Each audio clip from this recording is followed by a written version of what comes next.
for me. Ellie, thank you for the sub, much appreciated. Thank you for the prime. Thank you for remembering your prime. 07, thank you, thank you, thank you. Hello, hello, hello, hello, hello. How is everyone doing? Scissors! Oh, okay, rock, paper, scissors. Overjoyed. Thank you for the sub, much appreciated. Thank you for the 6 months, man. Of remembering your prime as well. 07, thank you, man. Overjoyed, I think you did DM me on Discord, but I haven't got back to it yet. We'll do it. Scissors!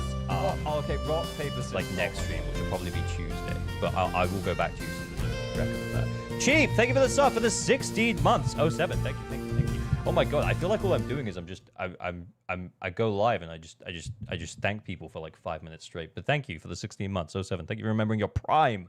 Hello, I just realized that the thing was fading out and I didn't have any music ready, but I'm here. Hello! What day is it today? Sunday? Shit! Oh, bloody Sunday. Farewell, bloody Sunday. One day we'll get back to bloody Sunday, but it's not today. It's Sigrid Sunday. I know. We will go back to bloody Sunday. We will do it again, I promise. But there's too much stuff to make. And I need to make stuff before I go on... Well, it's not really a break, but before I go to Gamescom, I need to have, like, stuff ready to go. Paper, right? Oh, my God. Everett, thank you for the sub. Much appreciated. For the tier 1, 07, thank you for the 3 months. Let's go. Thank you, thank you, thank you.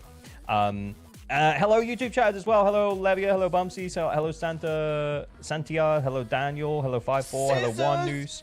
Jur, thank you for the sub. Much appreciated. For the 13 months. Oh, wait. Oh, is the chats lined up? Oh, wait. They're not lined up. Dude, I suck. Professional streamer, by the way. Oh, okay. Rock, paper, scissors. Oh, my God. Jur, thank you for the sub. Much appreciated for the 13 months. And Espresso Dratini with the 18 months. That's my girlfriend, by the way, guys. It's not even the longest sub on the channel. That's crazy.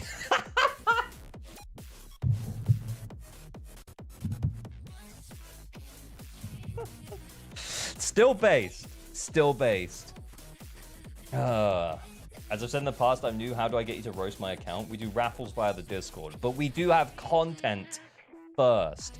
Okay, so there are 2 things that we're going to do for content. Well, no, it's really one thing that we're going to do for content before we do raffles and roasts and stuff. And that is we need to do the pull value tier list. Before then, I do have a Patreon review that I'm doing today, which is for EXO. So we're going to do that first, and then we're going to go from there. But yeah. That's the plan. But I need to show you something first. Okay, I need... Oh, shit, I spilled something. You'll know Type 2? Isn't this like a ZZZ dev account? The smart and cute Type 2 is here to support Proxy's work, right? And they occasionally post on here. Diabetes.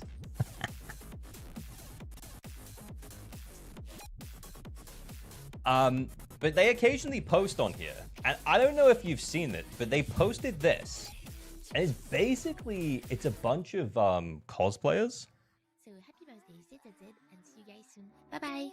Happy birthday, ZZZ. But there's a surprise in the middle. One of the main character and the corner of one. Si jamais tu veux encore plus célébrer, il y a la Gamescom à Cologne, en Allemagne, du 26 au 30 août. Et oui, là-bas, il y aura toute la communauté ZZZ. Ça va être tellement Hang on, I'll skip it for Hello you. everyone. I wish you a happy 2nd anniversary. Scissors! Okay, Salami, thank you for the so much appreciation. Thank you to Prime for the 16 months. Oh, 7, thank you. Un énorme gros joyeux anniversaire à ZZZ parce que très clairement le jeu. Okay, stay with it. It's Mia here, wishing you a happy Zenless Zone Zero anniversary.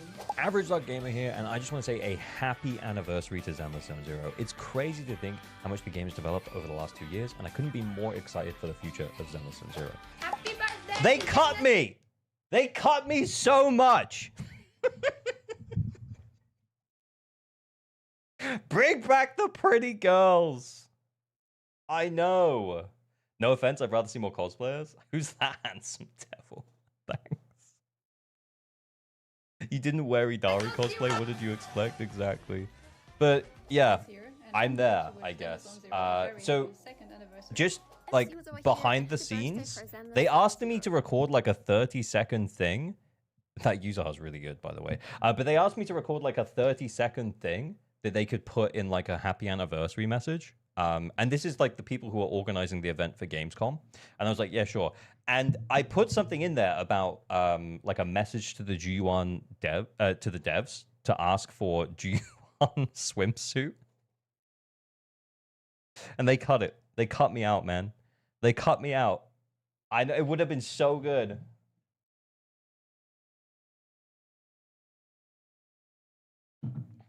No G1 propaganda allowed. No, no. But the horse propaganda did get to me. And I'm actually surprised. I actually kind of want to see what the like to dislike ratio is on the horse video. But anyway, maybe asking for Jew buffs would have gone over better. I don't care about the buffs. Just give her a swimsuit. That's all I give it. That's all I care about. I want to see the swimsuit. Put you on in the summer event, but no summer skin. Exactly. Cooler Backer, thank you for the 15 stream streak. Okay, and I also have additional news, which is I recorded a video yesterday. And I recorded it off stream, obviously, because I wasn't live yesterday. My girlfriend's mum came over, and I showed her Zenless Zone Zero. And Miku's saying, "Don't tell him." Miku is editing this right now, and I showed her Zenless Zone Zero characters, and I recorded the whole thing. It's basically I got her to put them on a tier list. It is peak content. Let me tell you, it is peak content. And that should hopefully be ready. It depends how quickly Miku can do it, but we're hoping Tuesday. But it might be a little bit later. We'll see what happens. But yeah, hopefully Tuesday, but we'll see. Have you heard about the new AD skins? Like, what are we doing? What do you mean new AOD skins? Are there new AOD skins? What do you mean new AOD skins? Dude, I want to see this badly. Yeah, it's really funny. It's good content. Miku, don't spoil it. But yeah, Miku just said everyone's waifu got slaughtered, and he ain't wrong.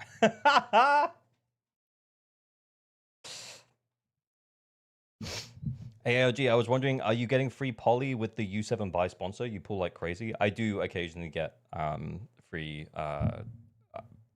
like extra bits from them, which is also why a little bit like I can't really say I'm a free-to-play player anymore. And hopefully I made that quite clear on the video that I put out today in that, yeah, it's not just, oh no, that's the wrong account. Hang on, give me a sec. I need to switch to a different account. It's like my personal YouTube. Right, there we go. My fave character is already getting slaughtered. Everyone's fave character is getting slaughtered, man. But yeah, yeah, I made it quite clear, hopefully, on this video that, like, yeah, I'm not really a free-to-play player anymore. As a content creator, I have a luxury of being able to pull multiple characters if I want them. So therefore, when I make the videos saying that I'm skipping, it's like I'm skipping because I don't need them. But then as soon as I find out that I like them, I can kind of just make a slightly different decision if I really, really did want them. Yard viewer? I do like the Yard, I'm not going to lie. I know Ludwig's had his fair share of problems, but like the Yard is actually funny. There was a leak we're getting new AOD skins next patch. Is it legit? Can someone send it to me? I started playing very recently. You can DM me on Discord. I've got Do Not Disturb on. I started playing very recently, only a few weeks ago. I've been watching your content to learn some massive game. I want to thank you for your advice, but also always taking the approach as no snobbery or making people who lack skills or knowledge feel bad. Keep it up. Thanks, man. Thanks. Although, I'll be honest with you. The number of times we log into people's accounts and then the reason they can't clear content is because they don't understand how the game works is pretty frequent. But yeah, I do try and make sure that the videos don't ever really portray that. That's the idea. But sometimes, like, the nature of the thing that happens is just like, okay, you just need to learn how to play these characters a little bit better.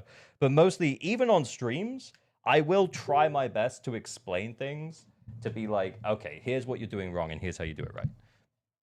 Yeah, or they haven't even tried. Yeah, I actually, I had that short open literally just before I started this stream. I haven't quite finished it yet. I think it needs something else. It needs some spice, a little bit of sugar, a little bit of a meme.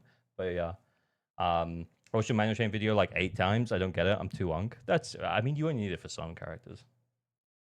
AOG gets meme when it's a roasto, so it's okay. Which, speaking of, yeah, so we will be doing the pull value tier list. Who are the best characters that you can pull for your account in just a moment. But before then, We are also logged into Exo's account right now. Exo, Internet Level 60 account, Patreon supporter, which is how he gets to skip the queue. And we're just going to do a quick review, chill, tab out, normal stuff, and then we'll go. And then we'll do the account review in like 20 minutes or so. 20 minutes, half an hour, we'll see. We'll see how many tab outs I do. We'll see how many times I get distracted.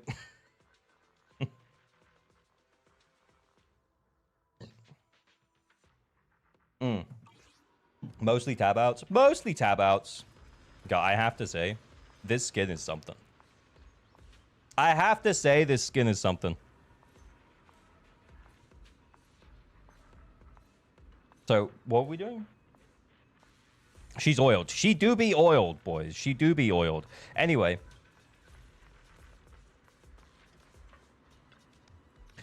Right, let's, oh, so he's getting 31k here. That's nice. Yeah, I wonder if he's got any escapes. Oh, I can't remember. Guys, I cannot remember how many escapes he has. I feel like that's escaped. I feel like that's escaped. Didn't we do EXO last week, I swear? No, it's a monthly thing. Remember, everyone gets a monthly review on Patreon, which I might change.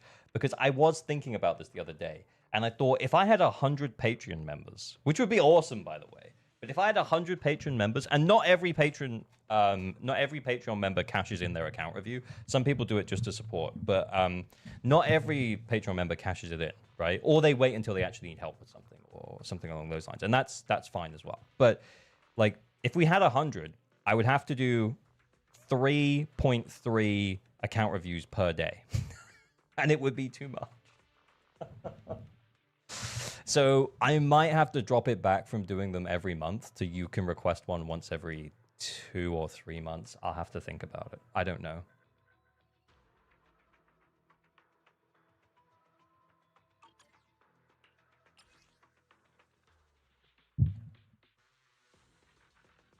If you got it, it's fine. Yeah, it's less that... It's more that, like, as more people join the Patreon and then want to, like, have their account reviewed, normally, like, people will join, they'll have their account reviewed, and then they might stay a Patreon member for a couple of months, and then they kind of, like, just stop paying, which is fine. Like, that's expected, to be honest. Like, they wanted to skip the queue, they paid the $5, and then that's it. But then, yeah, like, if we had, like, 100 consistent members, yeah, I'd have to do 3.3 account reviews per day, every day. Or I wouldn't be able to keep up. And that would be crazy. Sister Poda gonna sub to Patreon? Yo, thank you so much. I should get alerts for it.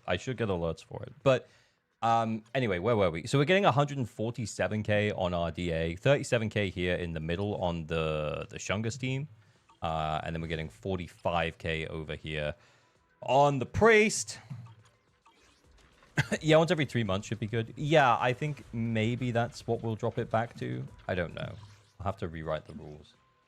And then over here, we're getting the 50 with the Remy, Veli, Aria team, which is kind of to be expected. The Shifu team was ass. I can do so much better. Oh, yeah. You're the guy who was like, you can beat my Yishuan score. And I was like, okay.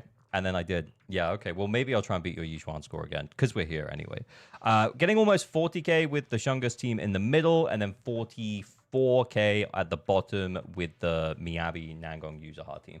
Okay, I mean, guys, I think the Remy has escaped. We definitely haven't been into this account since he has pulled Remy, I don't think, because it's been over a month. So I'm going to make the assumption that that's at least M1 Remy, I think. I also think he's got a couple of M1s, couple of M2s, potentially. So I'm going to say, I think it's like a 6. I think it's like a 6. Yeah, I see you there as a thought. I agree with you. I think it's like 6 escapes. I'm going to say 6 escapes. Hey, Hades, I'm good. How are you?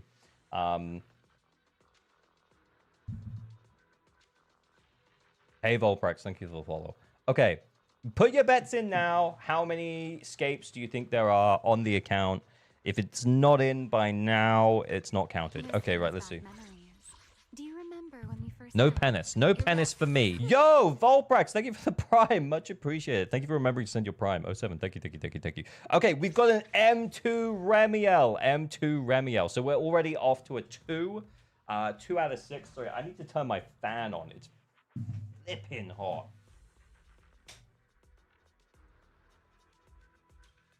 Yo. 2. I'm going 6. Well, good. Hey, you're in the same boat as me then, Hades. Let's keep going. 2.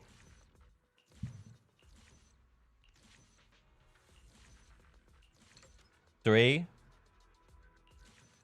4. 5. 6. Oh, boys. Am I right? I that could be it. It's perfect. 6. He calls it. He gets it. 6 is 6. Pre-watched. Yeah, I thought that was a pretty good guess. I ain't gonna lie. Pre-watched. Congrats, Miku. Miku is insane at this game, man. It's crazy. I high rolled. What did you go for, Akashi? 7. Oh, by 1. By 1.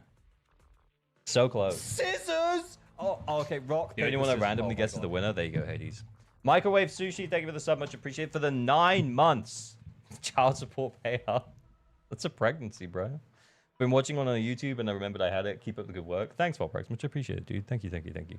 Okay, right. So, that's pretty good. Can we check? Should we check builds or should we just try and beat his G1 score? Real quick for fun. Oh, it wasn't here. Was it? Oh, was it Priest? Priest is back. Priest is back, baby. Yeah. I'm not even gonna check. I'm not even gonna check. I'm not even gonna check. I don't need to check. You can absolutely beat that score. All right, bet. We'll do a quick check on the builds afterwards, but nothing too crazy. We're just in here for a quick account review, escapes game, tab out, background, fun account check. Hey, Priest, bro, wants his still. Watch me reset like 12 times trying to get a start where we can get 2 stuns before 2 minutes.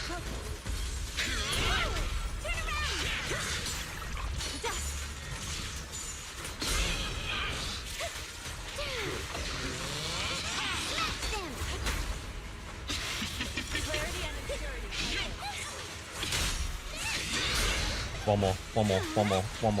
Fuck you.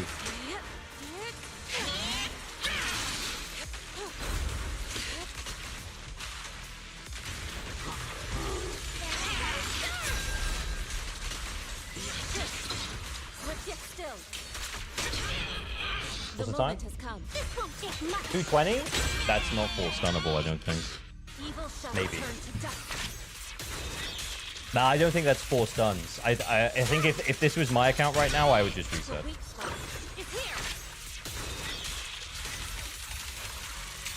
He didn't even do a single yellow.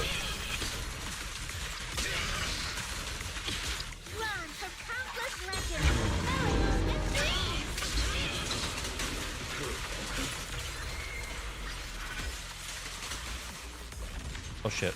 Oh shit.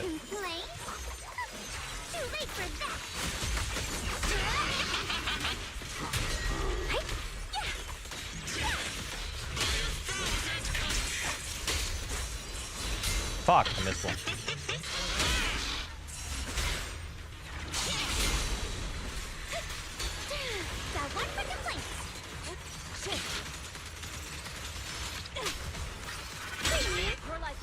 Yeah, it's a choppy one. Yeah, it's a choppy one.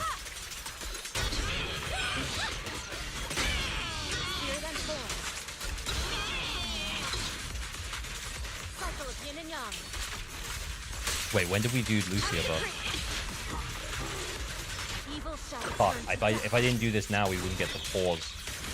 Oh, we didn't get the pause anyway. Kill me now.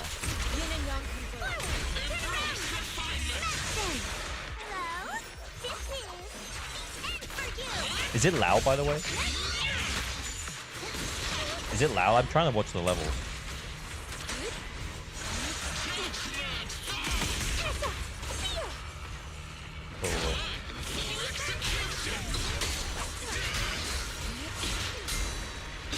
Yeah, this is it's only a 3-stun run.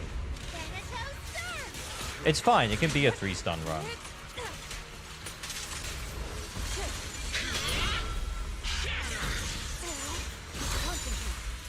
Dude! He's not... Okay, I'm resetting. Fuck that.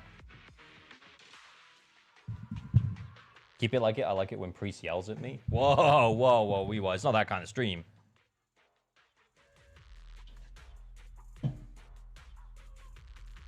You remove the disc to make sure you didn't break the score. I think we already showed, like, if we got the 2-stun pre middle phase, which we did.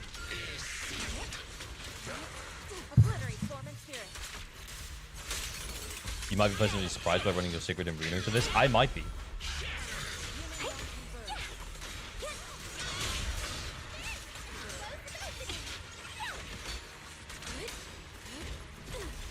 Yellow, yellow. Oh, oh, oh, oh. And again, and again. Imagine if he does it again. Wouldn't that be so peak? Wouldn't that be so peak?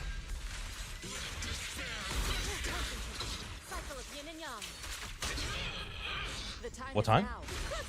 2:23? Okay. This is 4-starable.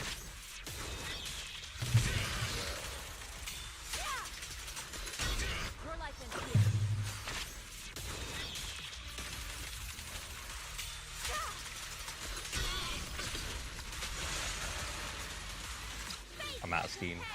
Oh, I should have dodged.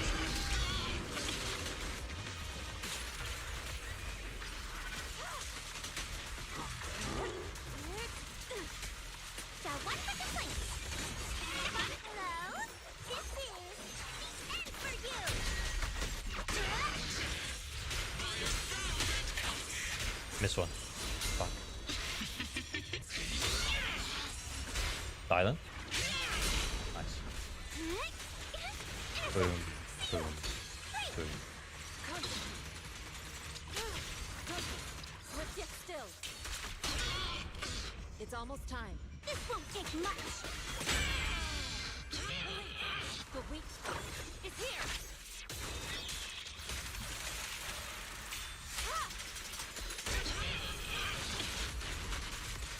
Evil shall turn to dust. I feel like I'm missing Lucia buff right now. Fuck.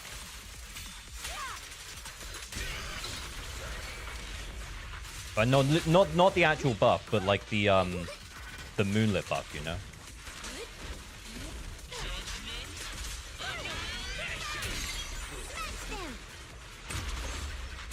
Yeah.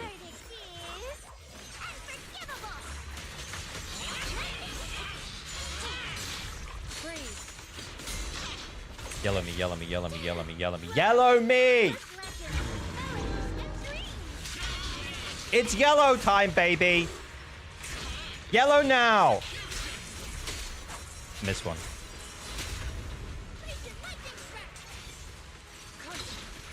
Cycle of yin and yang. The time is now. Pay close attention to what I'm saying. Your life ends here. Yeah, we could be on 4 stuns here.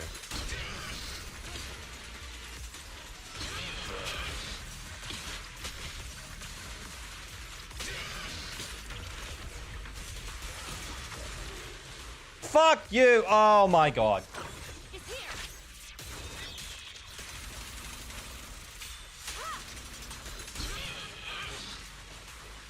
Oh, I've absolutely just, I've just destroyed it. The run is over. It's so dead.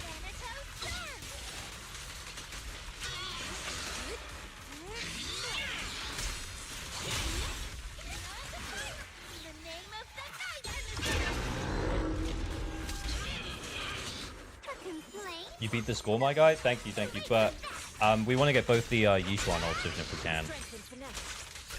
Because we can do Dylan after this as well.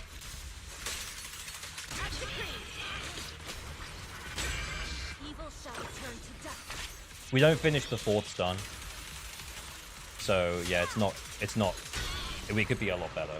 I miss-switched at the, yeah, it doesn't matter.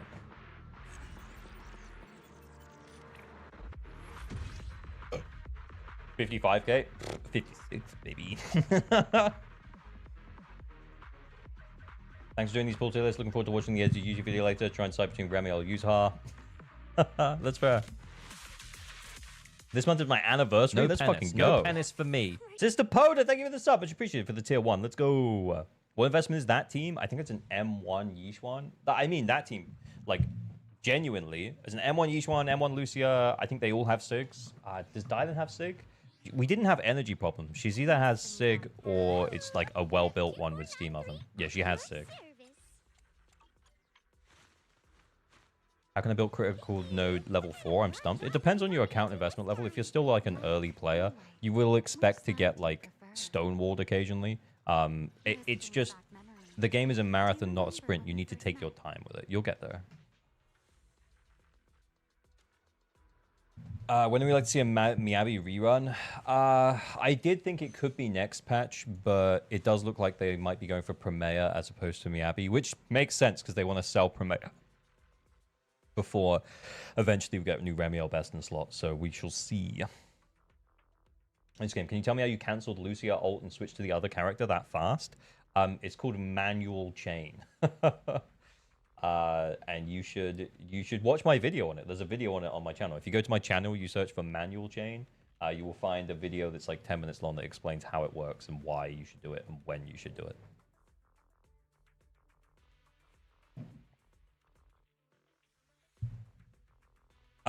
Okay, so let's see here. That's a decent Remiel. I mean, work in progress still. She's M2. But yeah, would love to see higher AP and the attack hit in 4K, but you know, it's a work in progress. 26 subs, that's fine. 27 subs on the Valina, pretty nice. We got ER here, there's no problem at all. A anomaly character built with 27 subs is absolutely fine. Incoming betas also include lots of scorched bosses, which is Promea boss. Yeah, I mean, that doesn't surprise me at all. I think, to be honest, I think I talked about this in the pre-Dwen video recently, which is that, like, even though Arya might very well be better with Remiel, they are going to push Promea to look better if she's rerunning next patch. So if we accept that idea and we work on that assumption that Promea is rerunning next patch, then with that like information, oh hang on, where's Flip Explode? Let me, I never bookmark it, so I have to go and get it from a chat. Give me a second. Give me a second.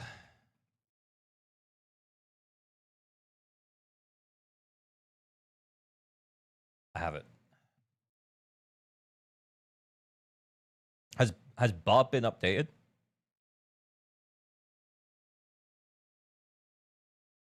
Has the buff been updated? Oh no, he's tabbing out. Oh wait, I don't know why I didn't show it to you. Anyway, but yeah, if we look at yeah, it's this guy, Scorched Horizon. What's that? Ice resistant? New boss is ice res. I wonder if that gets changed if it is Promea. Integrated Scorched Horizon. As much as this was Promea's release boss, it does look like they're retooling it to be better for armors, right? You should just bookmark it now. You're right. You're actually right. I should. And yet, and then then go to Labubu, and then we get the normal Faith of the Scorched Horizon down here. So she will look good there. She'll probably look good here as well. Dude, the amount of double anomaly bosses, it's crazy. Oh my god.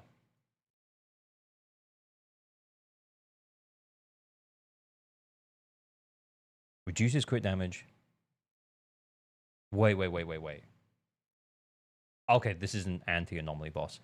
Oh my, for a second I thought it was like triple anomaly bosses. I was about to go crazy. I was like, surely not. Surely not. No, yeah. One of them had anti-anomaly stuff in it, and that makes sense. That makes sense. Hello, Miss Yanomaly.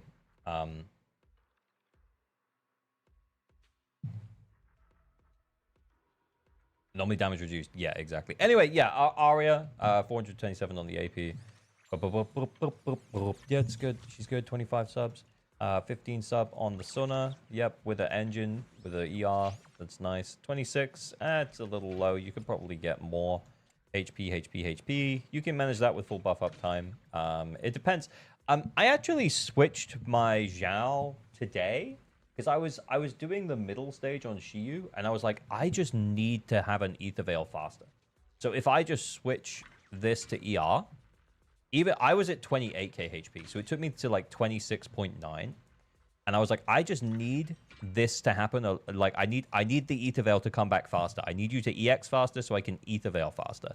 And I still didn't quite get the 50k, but yeah, I can see the case for it, but to be fair, if you have this, you should also be having over 27k HP, especially without the ER disc.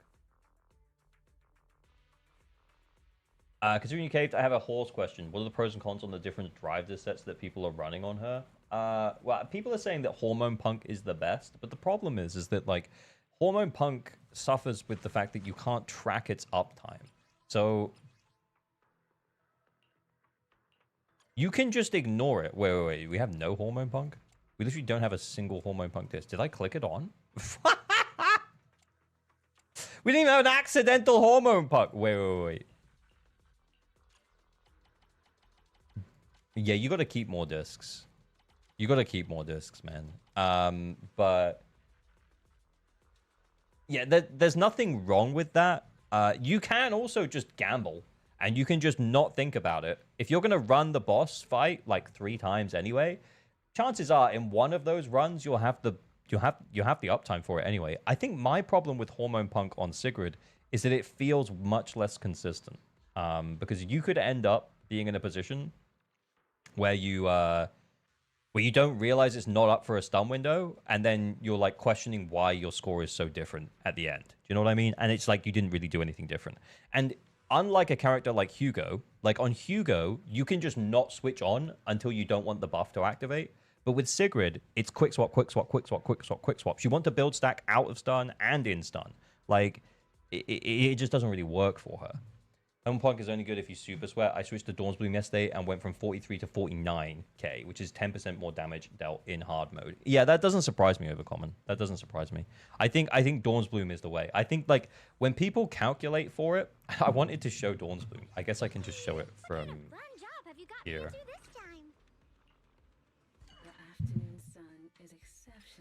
But yeah, when people like recommend Hormone Punk, what they're doing is they're looking at the uptime and they're being like, oh, okay, blah, blah, blah. Increase attack 25% for 10 seconds, can trigger once every 20 seconds. And they will then calculate the damage buff for the stun window, where you start the Hormone Punk buff at the start of the enemy's stun window, which is fine. So basically, you get the whole of the buff for every stun window. And that's the way that they do the damage calculations. Which is, there's no problem with that. That's the way you should play Hormone Punk. But the problem is for like normal play is that most players aren't doing that. Because you'll bring her off and you'll bring her on, you'll bring her off and you'll bring her on and you'll bring her off and you'll bring her on. You'll be like, fuck, did I bring her on? Because the effect can only trigger once every 20 seconds. So it's 10 seconds up, 10 seconds down. So technically this buff is up half of the time. You know what I'm saying? It's weird.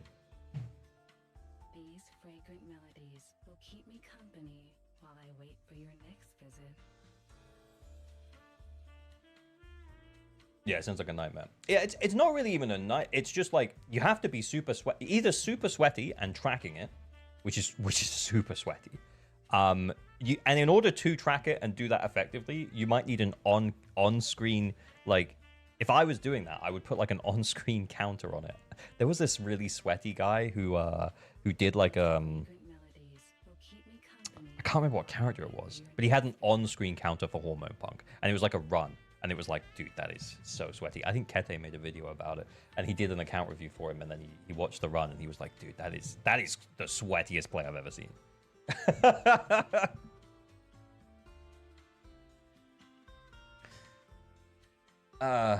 Dawn's Bloom also goes with Moonlit, which is a lot more efficient to farm for a lot of people. Yeah, exactly. Was it? Oh, the Soldier. It was Soldier 11. Yeah. You're absolutely right. It was Soldier 11. I remember. If only it showed up below HP bars. Yeah, if it tracked it for you, in game, I don't think anyone would be annoyed about it. I don't think anyone would care. Everyone would be like, oh, that's cool. I can see it. Oh, shit. And then you would actually think to yourself, like, oh, I can't bring Sigrid on right now because it's going to reactivate the buff. I'm at 95 days. So what I'm going to do is I'm going to trigger stun on Norma or Dylan or whoever. I'm going to trigger stun first, and then I'm going to get the full stun window for the buff time because I can see that the buff is not under her name right now or something like that.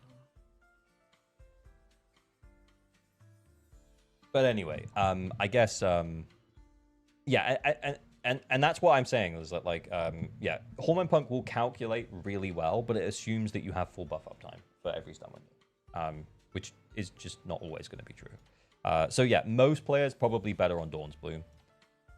And if you want to run, if you don't want to farm Dawn's Bloom, then your Sigrid can hold Astral Voice, and you can hold. You know, your Sigrid could hold Astral Voice, and you could put Moonlit on Astra, for example. That would also work. What about Puffer? Puffer, great, but remember, Puffer means that you have to start the stun window with, hang on. What character was I on?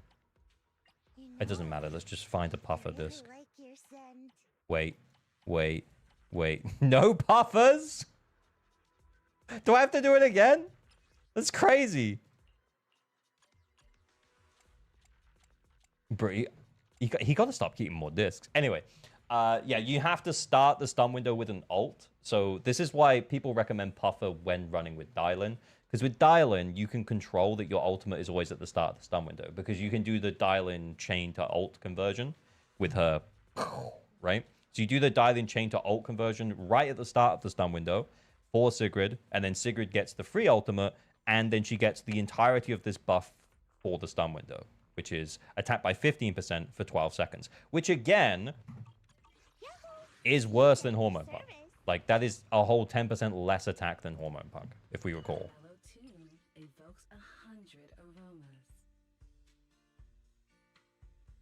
So that's why Hormone Punk always calculates better. But yeah, people recommend Puffer mostly for if you're running with Dylan, because then you can always control that you get that ult at the start of the stun window. And yeah, if you are running her with Dylan, Puffer very good.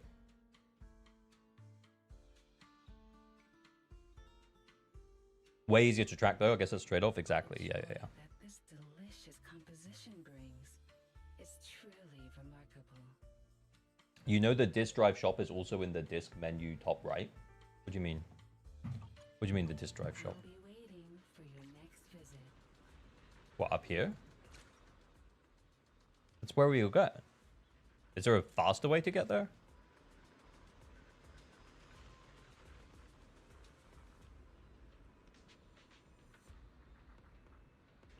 Go to disk builds, then top right. What do you mean, disk builds, then top right? When you look at a character's disk, go top right? Okay. Miss Cecilia prepared this dress for me. Oh, that is quick. Okay, all right, that is quick. Feels like Mrs. Okay, you ain't wrong. That is quick. That is quick. That is quick. Dress-up game. When did they add that? That's awesome. Thank you. What kind of fun job have you got me into this time? Anyway, Caveman discovers fire. It's pretty good though. It doesn't work when you're like here. You have to click on the disc and then you have to click it. But that's really good though, because we can see that easily. Yeah. A bit ago. Oh, I don't know why I did that. I was just pressing random buttons. Anyway, it's a Dylan. It's a Dylan. It's a Lucia. It's a. She's got her stuff on. It's time to start building AP. You don't have much of it, but you'll get there, buddy. Mr. Streamer really unk. Yeah, too real.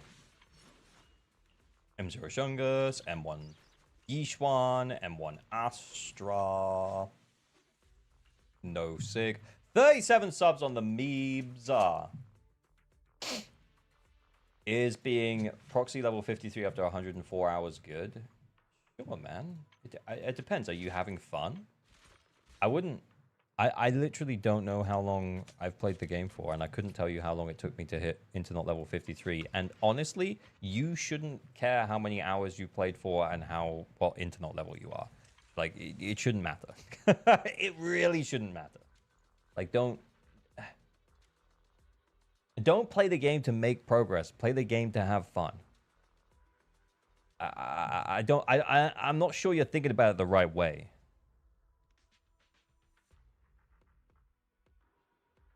Phantom thought the decibel counter was a combo counter? What do you mean a combo counter? What do you mean? Scissors! What do you mean a combo okay, rock, counter? paper, scissors. Oh, Do you think he was doing 3,000 combos? Noob Killer, thank you for the Prime. Thank you so much, man. Thank you for the 2 months. Thank you for remembering the Prime 07. Like a DMC score thing? That's actually so cool. They should do that.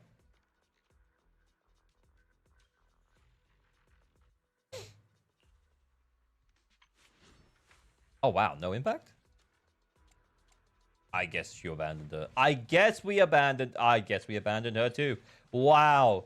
We just leave them down here, languishing, abandoned. It's very sad. Okay, yeah. You should build up some of your characters a little more. Just in terms of like account advice, I would also suggest as well, like if you have additional what's the word? Where were we? I can't remember. But like if you have additional battery charge, maybe think about like some of the sets that you don't have any of. Because here's the thing as well. Like when Dawn's Bloom released, everyone was like, oh, it's just seed set. But then since then, you know, like Sigrid can also use it. And then like, didn't we figure out that someone else could also use Dawn's Bloom pretty decently as well? I guess what I'm saying is that like, if you find yourself with excess battery charge, maybe have a look at some of your existing builds and figure out like, oh, I could actually make some upgrade to some of my Moonlit sets. My Lucia could do a bit more personal damage. I could start building AP on my Yuzuha, for example. Like all of your builds are fine, by the way. But then farming a bit of Dawn's Bloom would also be useful. For you as well, farming a bit of Hormone Punk would also be useful. So if you have any need for Fanged Metal, that would also be good. Because I think eventually, like, some of these sets will go in and out of, like, usage. And it's weird that you don't have any puffers either. Okay, yeah, don't do puffer because this is just awful. But anyway. How could I forget the snake? Yeah, oh yeah, of course, Sissia. Of course, Sissia. Sorry, my bad. Is using modded skins like okay, or are you likely to get banned? It depends. Are you going to post video footage of your modded skins with your user ID clearly visible, and then will it get enough traction that Hoyoverse can actually see it? Because if the answer is, well, I'm not going to post anything anywhere, then why would anyone know you're using modded skins? You know what I'm saying?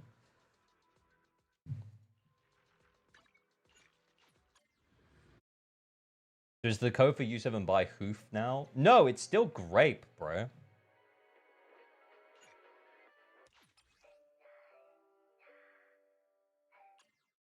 I cannot even kill boss in Shifu. I tried Ice One, Brimstone, 4K attack, and 100% crit rate, crit damage, Hormone, Puff, Team, and Lycan, Ramen, Engine, and Rena Kaboom. What am I doing wrong? I just don't get why Sigrid feels bad. What do you mean Sigrid feels bad? Cannot even kill boss in Shifu. Dude, I don't know what you're talking about. You got Brimstone, 4K attack, 100%, 150% crit damage, Puff Team with Lycan, Rena. What am I doing wrong? I just don't get why Sigrid feels bad. Antoha, do you have me on Discord? Are you in the Discord, Antoha? Send me your details. Let's log in. Shiyu. Yeah, I see it. We're going to do the account. We're going to do the pull value tier list. I'm just curious. Like, if you have 100% crit rate on Sigrid, that means you have 34% crit rate on Sigrid. Any more than 34% crit rate on Sigrid, you cooked it. You've cooked the build, my man. That was a riddle. Yeah, I know. It felt weird. I brute forced it with Miyabi. Okay, look, if you want me to look at it, or if you want me to check your Sigrid build, just send your user ID in chat, and we can bring it up.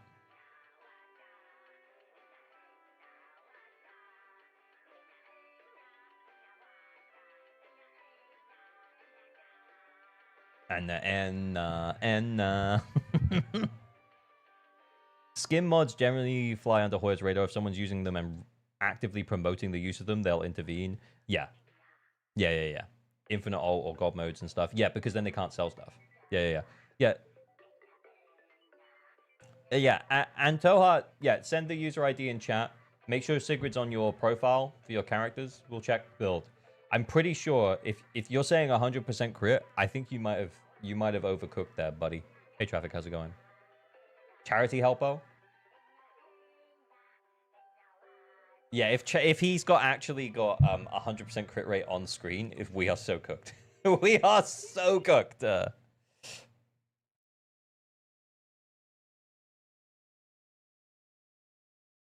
Because then he's just invested into the wrong things, man. He's just invested into the wrong things, man. Right. Where were I? I'm trying to play you on TV and it crashes app. I'm sorry, dude. Yeah, I'm just that handsome. It just crashes the app. I can get my account reviewed. We do raffles via the Discord. Exclamation mark. Bill. What is it? Account review? Oh, thanks, Cheap. Much appreciated. Built Sigrid and overcrit like Armorer. Yeah, I'm curious to see it. I'm curious to see it. Yeah, it would be Goddess for 100% and 4K attack. Yeah. Is he getting the user ID? Is he getting it or is he DM'd me? Let me check. Neither one. Anyway, look, the offer's there, but we need to move on and actually do we need to do the pull value tier list, and then we need to go from there. Guys, like before we start the recording, I have to say, I really don't know what to do with Sigrid. Because the thing is her low-cost team options are so good.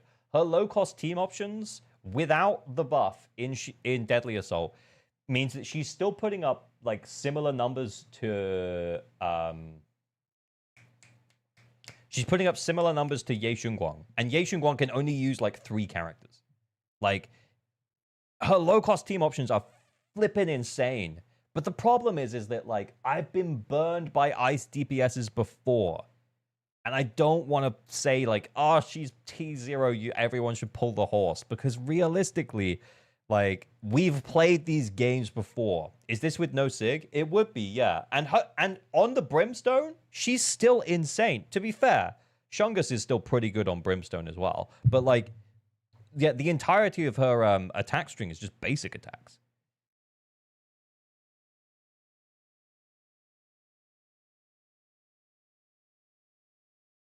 Is the whole tier that's going to be M0W0? Yes. T1 Miyabi Fusion Compiler, there's no way he's going to do it again. Imagine if I did, though. Look, here's the thing, though, is that, like, post-Remiel release, like, Miyabi is still clearing fine. She does feel worse than Piper. She does feel worse than Piper with Remiel. And gets you lower scores than Piper. So as much as, yeah, Miyabi has a lot of flexibility, I don't think she can go higher than T2. Look, I'm spoiling it. We're not even recording right now. I think she's going to have to end up in T2. But to that point, the fact that Horse exists also makes me think that maybe Shungus should also be T2. Because Horse is just better Shungus. And way better with more options that don't require Ether Veil. How do I know if I should put pen or attack on my Miyabi? Use zfei.net.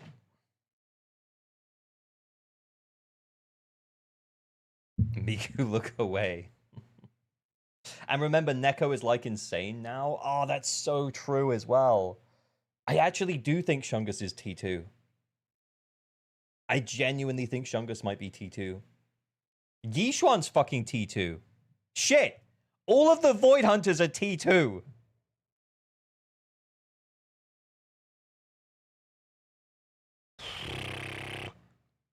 I don't know, man. I don't know about this one, Chief.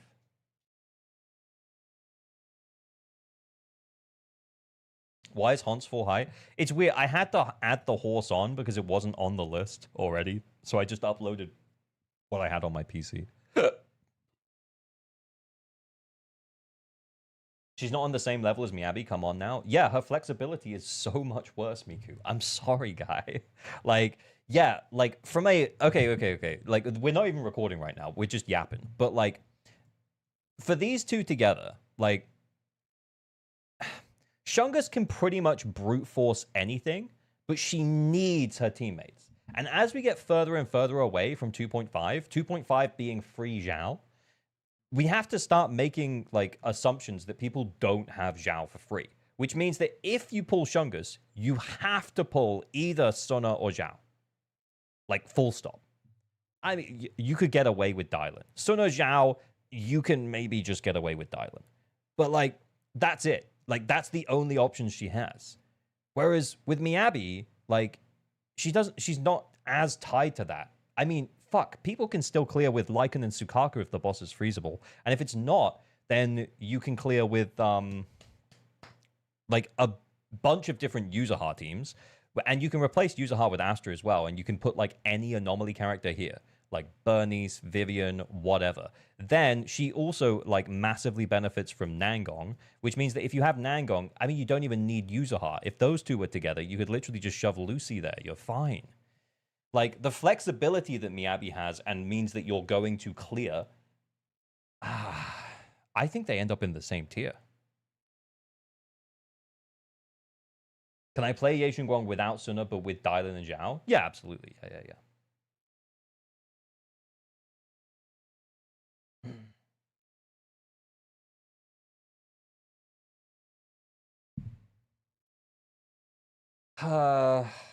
Nangong and Valina T0, Rem T2. Look, I actually think... Oh, he might only chat from Overjoyed. Imagine.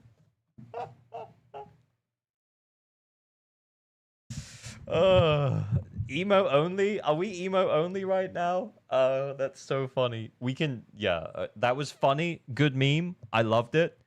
Let's turn emo only off. No, because we're actually just having a back and forth discussion. Overjoyed, funny meme. I got it. It's funny. Let's turn it off though. Because we were actually having a conversation. Is Remy the weakest Void Hunter? No. I think she's probably, currently, in the current meta environment, I think Remiel is the strongest Void Hunter. Because she is the one that is most likely to get shield from here on until at least mid-season 3, if not all the way up until season 4. But she's very reliant on other teammates. Look, I am actually thinking about this. I genuinely don't know if I can put anyone in T0. I actually don't think that there's a clear, like, T0 situation. Because Yuzuha, as flexible as she is, dude, I actually, like, this is... My brain hurts already. Valina? Actually, yeah, we put Valina in T0 last time.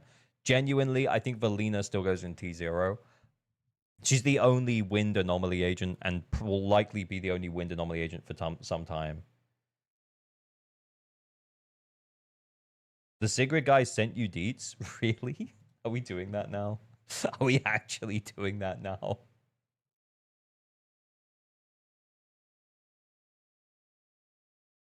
Fuck. All right, whatever. Like, can we just carry on like thinking about this though? Because I genuinely don't know what to do about it.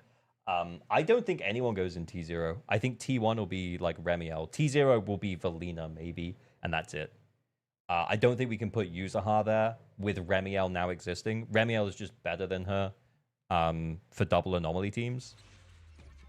Remiel is too restrictive for me to put her straight into T0. But that never stopped me doing that with Ye Guang. I don't know. Ye Guang spent a while up there.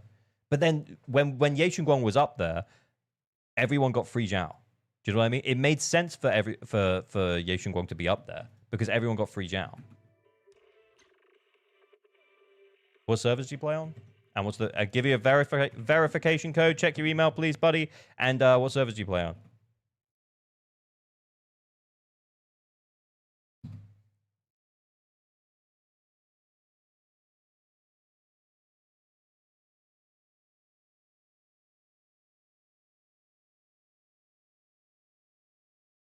Yes, you can go in any anomaly team and uplift them. Yeah, I agree. Okay, so T0 is Valina, but then I don't think anyone else makes it in. I genuinely don't think anyone else makes it in. Free Helpo? Yeah, kind of. Look, he sounded like he was hurting, and I had to see. I had to see the well-built Sigrid not clearing.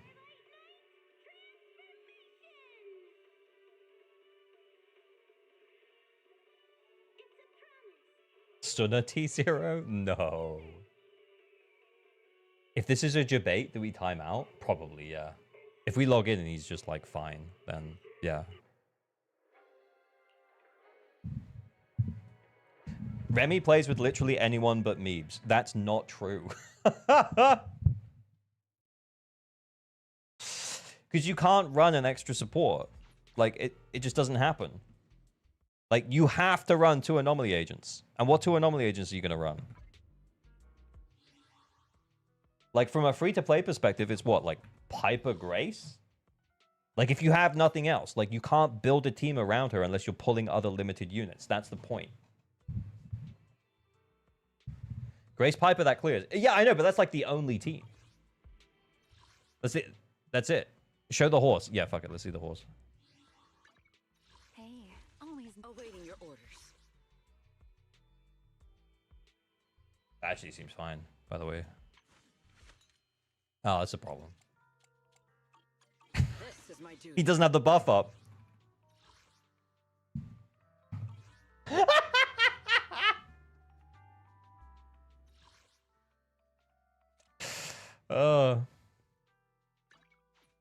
We were talking about this right beforehand.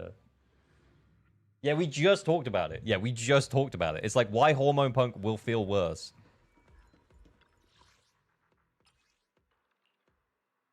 Oh, he put Miyabi into it. Oh, he did say that in chat, I think. This is my duty. Okay, so did he say he had Lycan and who?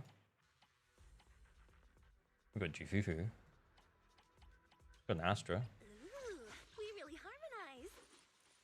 M0 Astra. PR attack. That'll be fine. Is the concert starting? And Lycan, I guess. I'm at your disposal. Or we could do Rena. He's not doing any fucking days, though, is he? Why is my Lycan not doing any days? Because you've got 6 more levels of EX. And 7 more... Well, it's 5 more levels of EX. And 7 more levels of defensive assist. Like, he's not dazing because you haven't leveled it up.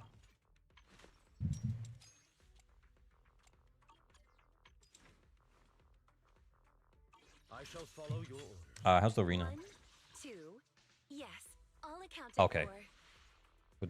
Yeah, if you're trying to use Rena, you haven't... You're not providing as much of the buff as you should. You also have her on Swing Jazz. Have made Rena No. at your service. No. Ooh, we really harmonize. Yo, welcome Raiders. Hello, St. Tontus. Thank you for the raid. Can we get a shout out for St. Tontus? Much appreciated, guys. We are we're meant to be doing the pull value tier list, but I just got distracted by a chatter who said that he couldn't clear with the horse girl. So we're logging into his account and we found some immediate problems, but I'm just gonna run it with what we have and see how it goes. Let's make a grand entrance. But welcome Raiders. Nana. No. Wait, what? Okay, we'll just do that.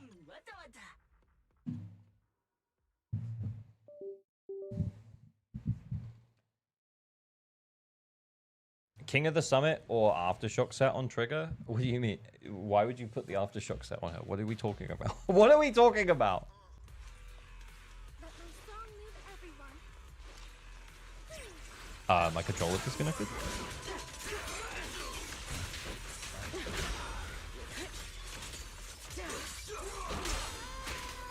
Oh, wait. Is he potentialed? Did I just mispress? At your disposal. Oh, he is potentialed. I must have misclicked. I shall follow your orders. You will not get away. Choosing it better. Into the fray. Watch out for a surprise attack. Stand ready.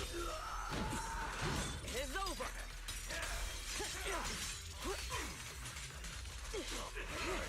Shatter. My speed.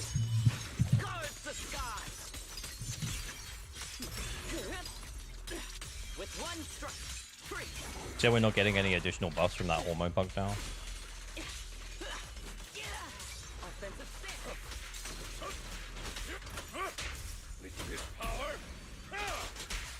Yeah, no days. We probably just re-triggered hormone punk, Nothing standing. and we're about to go into stun, and that's the problem with hormone punk. Is it technically I would have had to have stayed on Lycan there. Hold the line. Even the storm never ends. 1, 2, 3. Strike. Into the fray. This song is dedicated to the world. I shall lead the charge.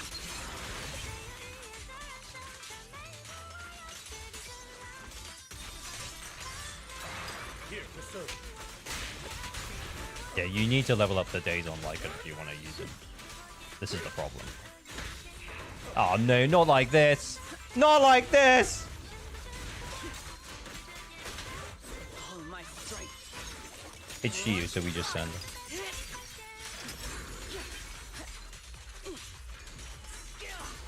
Hold formation.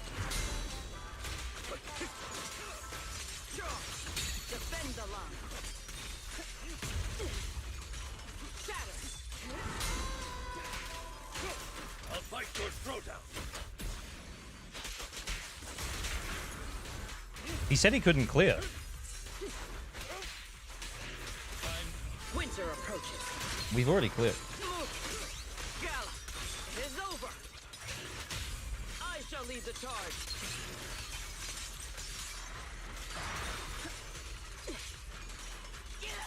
Indomitable.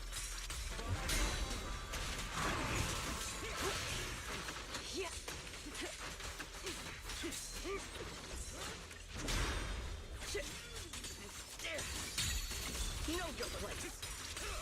The sky. Only 30 unusable? Hold the line. Blitz. Even the frost. Oh, for God's sake. Oh, it's taken us so long because we can't daze him because you've got no investment in your Lycan.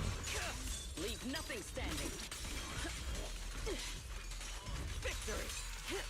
Let our souls resonate. Blackbird confirmed 1.4 for NTE. I did. I don't know how I saw that, but I did in fact see it.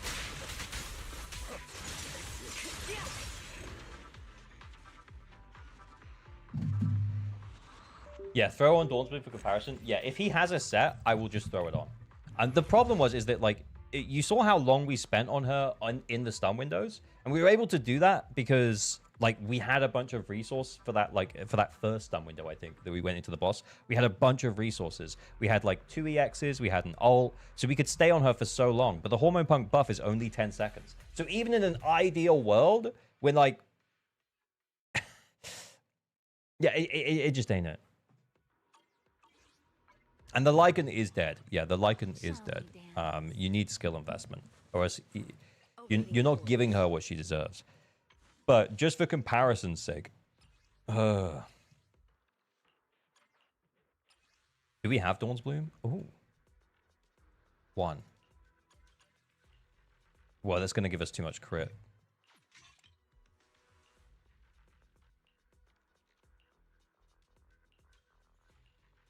Thank you. It's still going to give us too much crit, but it's the best disc that we have. We don't need crit rate. Attack with a bit of crit damage? Okay, sure. Attack with too much crit rate. Fuck it. Fine. Okay, so now we're overcapping by like 12%. We have no crit damage. Let's see if we can make it a little bit better than that. That does seem too crazy. A little bit of pen. Pen with crit damage and attack. Oh, please, please, please, please, please. Oh, please, please, please, please, please, please, please. And Toha, trust me. Trust me, my guy. This is it. This is it. Right, okay.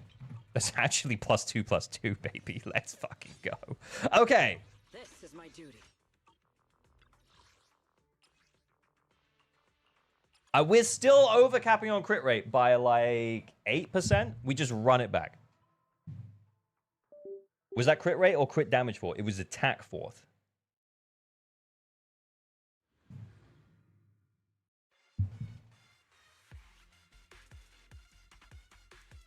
Why does that not happen on my account? Michael Bay where? Dude, that is so funny.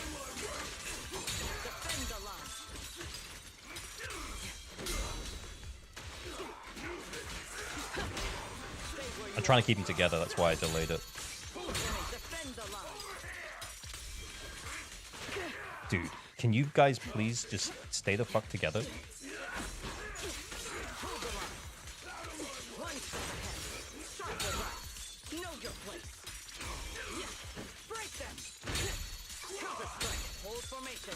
Dude, good grouping, good grouping, good grouping. It's not perfect, but it's good.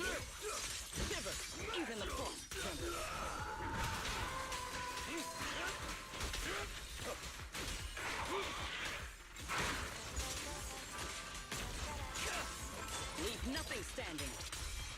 All my strength. In one strike.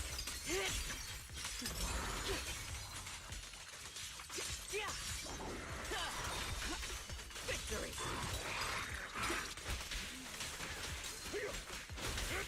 I'll fight your throat out. The lack on this days on this lichen hurts my soul. It's not pretty.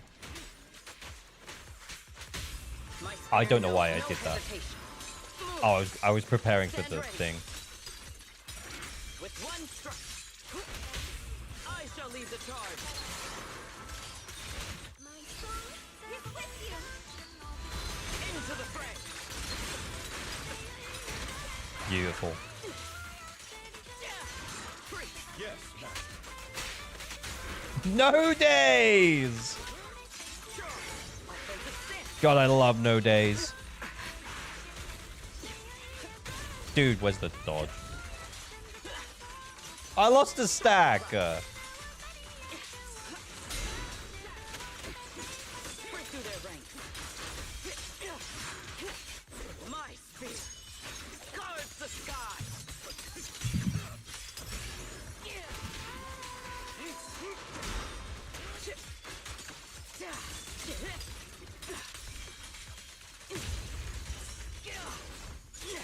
Hold the line.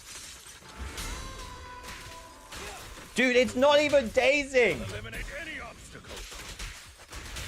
The storm never ends. Break. Face me. It is over. Into the fray. Break them. Blade. Break through.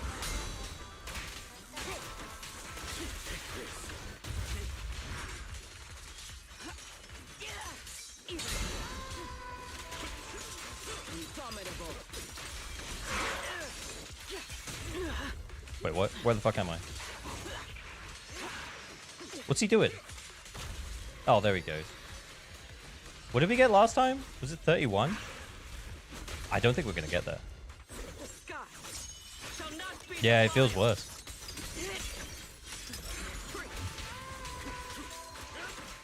This song is dedicated to the world. I saw Lycan healing the boss. Yeah, I mean, the Lycan is not helping. offensive stance. Leave nothing standing. Victory. Defend the line. Dude, I always get the timing wrong.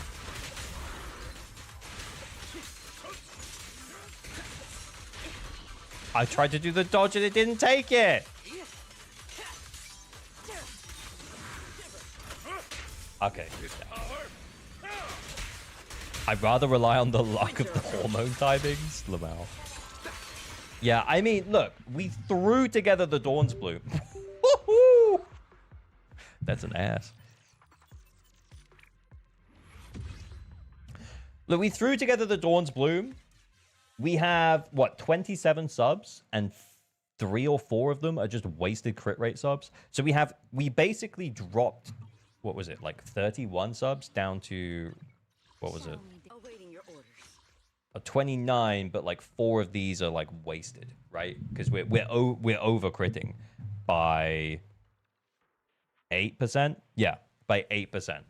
So let's say 4 are over. Yeah, so really we went from 31 to 25 subs, and we're like a 2K score difference. Honestly, I just think you start. just build a not on hormone punk, man. Because especially when you get those damage windows in a Shiyu boss fight, if you don't have the hormone punk buff up, it's just gonna feel awful. 7% 3 sub overcap. Okay, sure.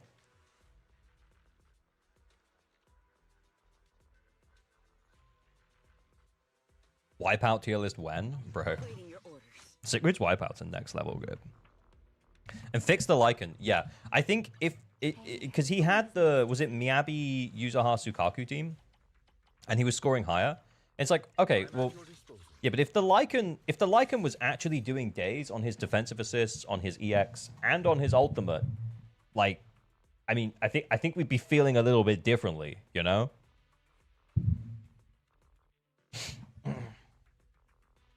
Because then we wouldn't be waiting so long to get to the stun. I shall follow your orders. So yeah, upgrade that, and then probably... Look, you can go back to the Hormone Punk build and run it a few times and see how you feel about it, but I think that Dawn's Bloom is going to give you more consistency. Like hitting stun pre 4.0? Yeah, exactly, because then you can just unleash like a triple, you know, the enhanced 1, 2, 3 basic from Sigrid before you hit 4 minutes and get the max Shiyu score out of it, which would be a lot better.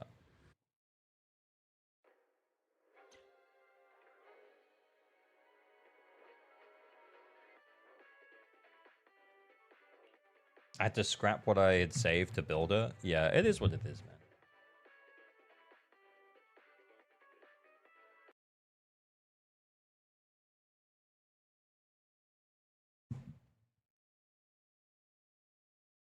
Coming for AOG, see my stuff and need to take a smoke break. Imagine. Right. Okay, actual pull value tier list time. Sorry, that was a distraction here. That was a distraction, huh? Okay. So we're going to do the intro. I don't know. Maybe like pre-intro, pre-even recording the intro, I think only one character makes it into T0, and I think it's Valina. I think Remiel is too restrictive to go into T0. I think she goes in T1. I think Yuzaha moves down because it's a case of like, okay, well, you kind of pick what you want now. Like, you have this incredible double anomaly comp support, or... which is more restrictive but stronger, or you have this more flexible anomaly support who you can include Nagon with, or you could even run her in attacker teams in a pinch, and that's Yuzaha. But I don't think either of them go in T0 anymore. And with the addition of Norma and the upcoming Roxy, I think Dylan doesn't go in T0 either, because I think what they're doing is they're continuing to like make niches that are better.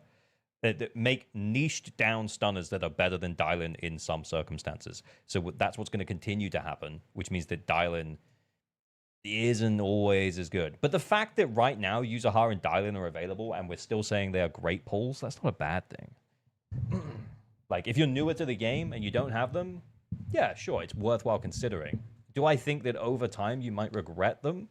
If you want like more specific best in slot teams, yes. But if you want generalists who are always just pretty good, or will be at least pretty good for at least the next like season, then yeah, I think they're still great pickups. So I think they can still go in great. Anyway.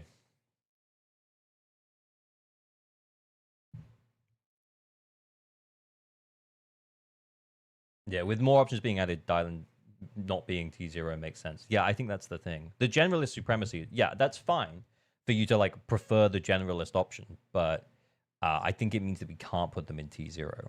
Crazy, crazy. T1's going to be stacked though.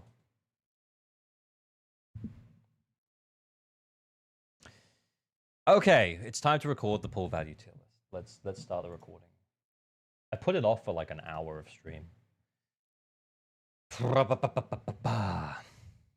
This video is not for whales and dolphins, it's for you, because you are looking at the characters that are available in Zenless Zone Zero and potentially will be available in Zenless Zone Zero, and you're wondering, how valuable is it to pull a particular character? And so what we're going to do is we're going to list out the pull value of the characters, somewhere between tier 0 being the best possible pulls that you could make for your account, and tier 4 being realistically poor pull value pulls. And you know, you can still pull them for waifu or husbando purposes, but overall they are not great pulls to make for your account. And if you're pulling a character down here, hopefully you know that you're pulling a character down here and you know how to make them work, and that's great. However, we do rank these characters at M0 with no signature engine. So this is just the characters on their own.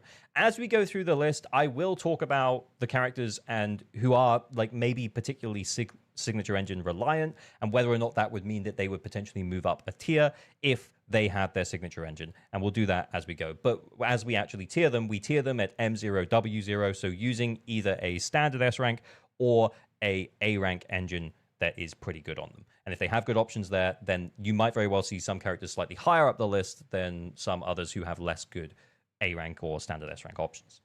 Okay.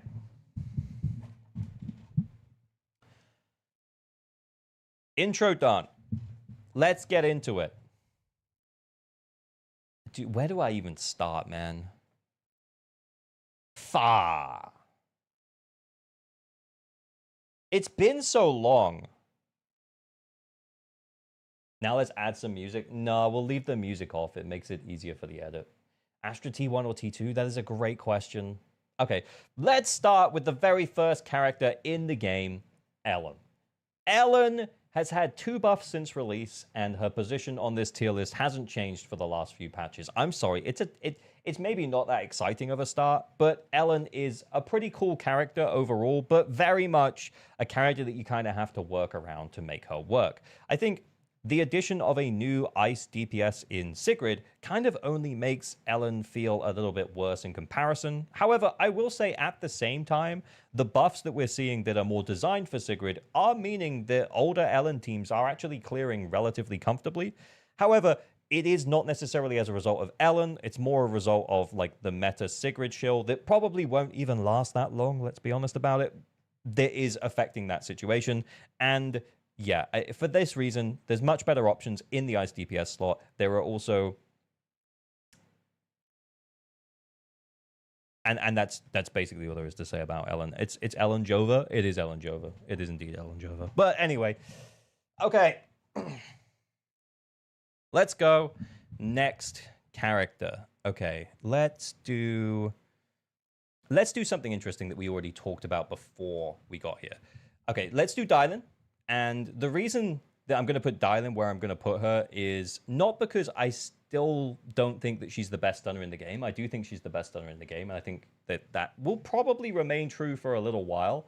But from a pull value perspective, and we have to bear in mind that Dylan is available right now, I'm not going to put her in T0 best. And the reason being is that, like, because she's being run on a reduced cost banner, I feel like it makes me feel like I'm seeing the writing on the wall as to what they're going to do with Dylan.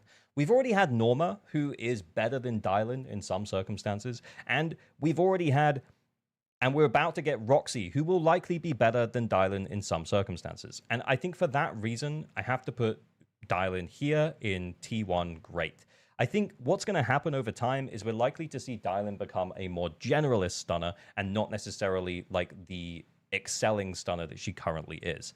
I don't necessarily think that's a bad thing. I think if you want a generalist, her being available right now is pretty good. But, you know, remember, I did make a video very recently where I called out those banners for being bait. So if you're a newer player, it makes some sense. If you're an older player who hasn't needed Dylan up till now, yeah, she's still a great pickup, but she's not the best possible pickup that you could possibly get. Getting her for the reduced cost, again, not completely crazy, but again, if you haven't needed her up till now, maybe you have Norma, maybe you're planning to get Roxy, it just doesn't necessarily make sense to get her if you're already going to be investing into other stun agents as well. In support of Dylan, she actually does do really well without her engine as well. She's very much not a signature engine reliant stun agent. To be fair, most of the stun agents aren't signature reliant. I will say that Norma's engine is better than Dylan's engine, but I'll also say about Norma that she's probably going to end up in the same category. Let's just do Norma now. Okay, Norma. Gold for old characters, great for newer. Yeah, can we just, before Norma, can we just put that on the dial-in section? But yeah, absolutely right. I completely agree, Gib. I think that as we continue to move forwards, they're going to devalue the ultimate, the additional ultimate, from doing some stuff that they are doing with Pyrois and some other agents that have come out recently where ultimates feel less valuable. Or if they're putting a lot of ultimate value on a character, they're making them not really work with dial-in. So for example, armorers, like dial-in's additional ability means that she won't work with armorers. So armorers could be quite ult-reliant. But then if they release a new Rupture agent, maybe that new Rupture agent has a really strong mechanic that doesn't necessarily rely on ults or something like that. So it means that they don't necessarily want dial-in. I can see that happening. Now, a lot of the game up till now has been built in a way where, you know, it makes ultimates look really good, and the free ultimate that Dalian provides looks absolutely fantastic. But I think they're going to try and move away from that, and I think, again, like, and it's conjecture, obviously, at this point, but I can't put her in T0 right now. I think we have to move her down to T1. That's the thing. Okay, Norma. We all love Norma, right? Look, Enna Mega Boom Boom. Norma is great. I think that she's almost as good as Dylan as a generalist, but Dylan is still the better generalist. But then she slightly exceeds Dylan with characters that aren't as ult-focused. Characters like Pyrois, are doing better with Norma, and I actually see that being something that continues further on. She also benefits from the Rupture buff, as in, like, if you have a Lucia on the team providing a Sheer Force buff, she benefits from that as well, which is not necessarily something that Dylan can do, but Dylan does still work great with Rupture characters. But I do see Norma scaling quite well into Season 3, and for that reason, although she's less of a good generalist than Dylan, I'm actually going to put her in the same spot. I'm going to say that she's great. I think that these two at the moment are our prime stun agents. They're fantastic. They're the best stun agents in the game. Nangong is only really for Anomaly, and she's more of an Anomaly agent, and we will talk about that some more in a moment. But yeah, I'm going to put both of these two in the same tier, but the better generalist overall, I would say, is still Dylan. However, I do see Norma probably scaling better. And again, this is all like guesswork at this point. Let's just put it that way. But like that's really all this list is. It's like, what do we think is going to be better in a couple of patches time? Anyway, because like if you're pulling a character, you want them to be good in the future. And we can't tell the future. I can only guess. And that's what I'm doing. But I'm explaining my reasoning. And that's where we are. Norma is bait like Jufufu. Imagine. I mean, she could be, but if Norma's bait, Norma's really good.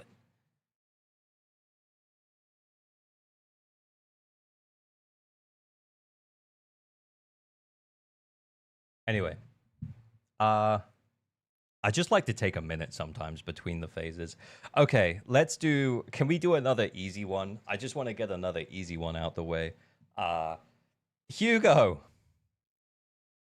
It's Hugo time, everybody. You might think that Hugo could have seen an uplift with the addition of recent stun agent Norma and potential for recent stun agent Roxy, but I don't think it's enough. Yeah, Lycan and Lighter was his preferred team upon release, and since then he's been collecting small stunners like Infinity Stones to add to his collection. But ultimately, it doesn't necessarily make him meta. He's still a poor value pull. If we recall back in the start of 3.1, and people may not have claimed this at this point, but he was given away for free. And there's a reason for that. He's a DPS agent. He's a cool husbando. I love him as a character, but yeah, he's a poor value pull, guys.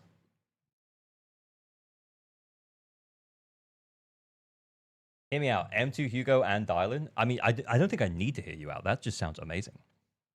It probably is amazing. Literally collecting small stunners. Yeah, I do think that there's a meme. There's a meme of him, like, his face on Thanos popping the Infinity Stones in. Miku, can we find that meme? Can we find that meme, Miku? I saw in Predwen that Manato almost gets better scores than Hugo. That wouldn't surprise me. Find it or make it. To be honest, we could just get a screenshot of... Yeah, we could make that in a few minutes. That's fine. I'm sure I've seen that meme. Depends on where you put Ye Shunguang. Sheesh. Okay. I'm thinking about where I'm going to put Ye Guang.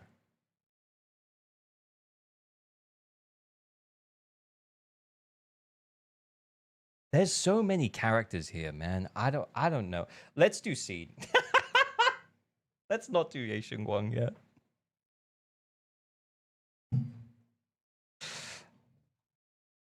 Seed is an electric DPS. Now, when Seed first released, I think, myself included, really good, strong character with lower investment teams. In fact, upon her release, you could actually clear very comfortably with just Billy and Nicole. Now, we have had upgrades to some of the existing attack agents since then, like as in like low-cost attack agents, like standard S ranks. So, for example, we've had a Neko upgrade with Neko's potential unlock. We've also had Soldier 11's potential unlock as well. So there's an assumption that, you know, you would have those on a free-to-play account. And I do think that that means that Seed's viability is still pretty good. Remember, she wants to run alongside an attack partner. Now, if you have like a premium attack partner for her, someone like Sissia, then she's going to absolutely destroy content. And I think that's good. Electric doesn't really see that much service at the moment, but that might very well be changing next patch with the addition of Claret, who's going to be electric as our first armorer. So we might very well see Seed being forced into some of that content and potentially doing okay. I think that Seed is still in a pretty decent spot. I'm going to put her into the good category. I think that she is still fine. And I think that if you have a Seed, you feel okay about it. If you don't have a Seed, then you probably don't need her. She doesn't go into tier 1. She's definitely not tier 0. She's also not just okay. I think she's better than just okay. I think she deserves a little bit more than that. And I think, yeah, she goes here in T2. Where's Ben? We're only doing limited S ranks because those are the ones you can pull. Okay. Then let's do... Well, we might as well do her co-pilot, right? We might as well do her snaky co-pilot that... God, I really hope Severian works with Sissia. If Severian doesn't work with Sissia, I'm going to be so annoyed. I want to pull Severian. I want the game to want me to pull Severian, okay? Make Severian work with Sissia.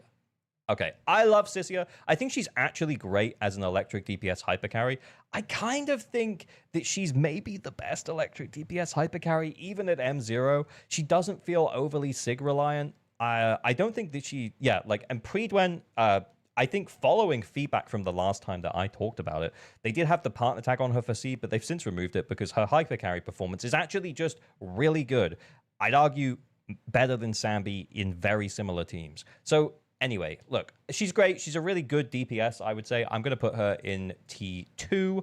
There's a part of me that thinks that she's probably more valuable than Seed because Seed has less flexibility than Sissia. I don't normally tier within the tiers, but if I was tiering within the tiers, I'd put Sissia towards the top of tier 2 and I'd put Seed somewhere in the middle. Sissia's fantastic. She's really good. She doesn't have that many partners right now, but she still functions incredibly well as a hypercarry on her own. And I do really hope that we get additional partners for her. Maybe that's clouding my judgment ever so slightly, but yeah, I really like Sissia, and you can take that with a grain of salt if you think it is clouding my judgment. But anyway, she's got plenty of teams. Keep Severian away from her. Sissia, place! Right. Let's do...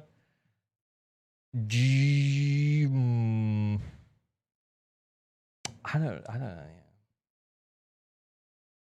Let's do. You know what? Let's stick with the electric attacks. Why not? There's so many of them. Let's get through it.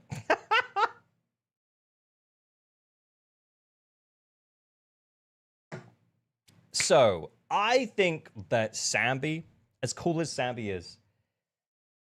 is kind of just a step below the Sissia hypercarries. So the fact that Sissia does better than her in hypercarry teams is telling.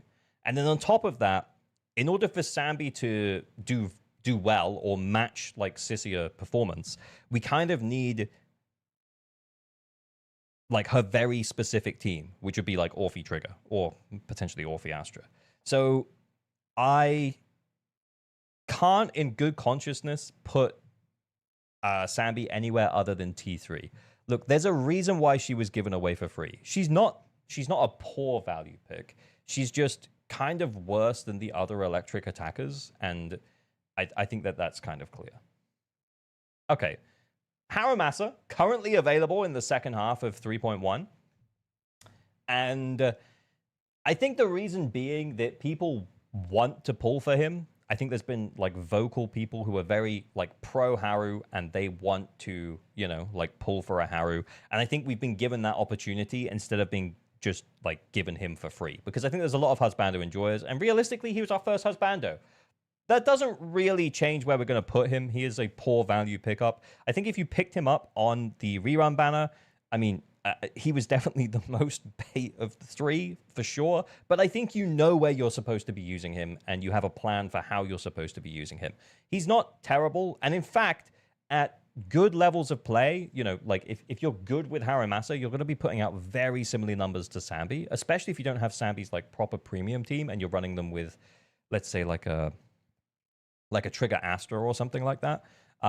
Then yeah, very similar numbers, especially if you know what you're doing with Haru. But yeah, overall, I think Haru is a poor value pickup because most players probably aren't going to put in that much investment into learning him.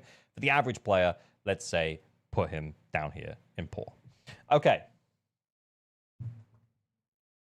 I just pulled for M1 Haru. I enjoy his game plan. That's based. I did consider pulling M1 Haru.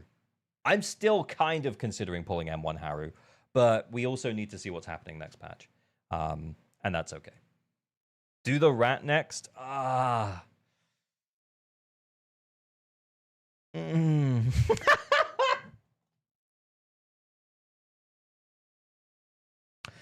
don't know if you want me to do the rat.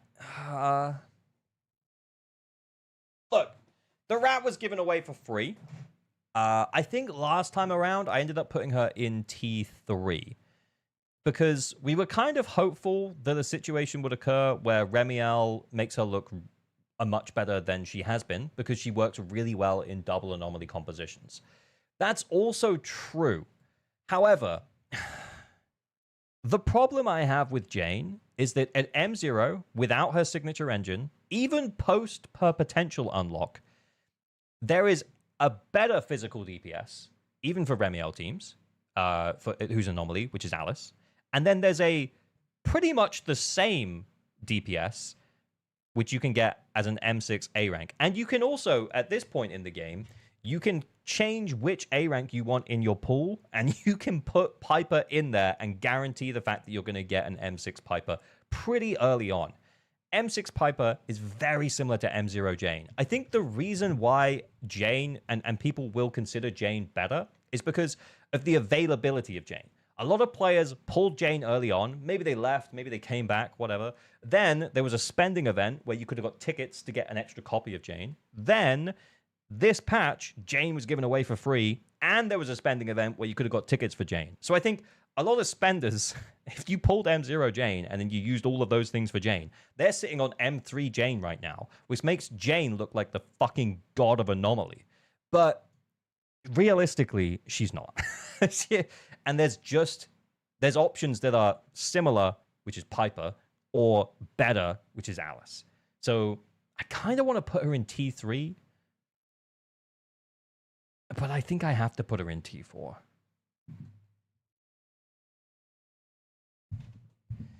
But she's free if you're a hardcore whale. No. She was given away for free this patch. Am I misremembering that, guys? Can someone remind, like, am I misremembering that? Was she not on the free characters this patch? No, you're right. Yeah, okay. Yeah, okay. No, she's completely free. Okay, cool. Yeah, so if you pulled her back when she came out, or when she reran, when did she rerun? Was it like early season 2? 2.1? 2.2? Something like that? So yeah, there's been like 2 occasions where you could pull for her, and then there's been a rerun. So I think a lot of long-term players who rate Jane quite highly have Jane at M2. Potentially. And her M2 is really huge for her, but that's not the purpose of this list. M0, W0. At which point, I would say she's a poor value pull. I'd even say, for free, Like, if you're a newer player, unless you really like her, of course, for free, if you're a newer player, you probably shouldn't get Jane because you can just build and use Piper. If you're only going to get Jane because you could get her for free, but you could also just build and use Piper, you probably would have been better off getting Lucia for free because she would unlock all of the Rupture teams that you could play. Like, if you're a new player and you're starting in this patch. You know what I'm saying?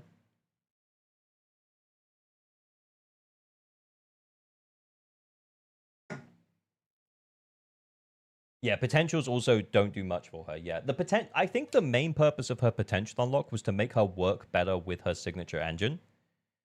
And her signature engine was given away for free this patch, but yeah.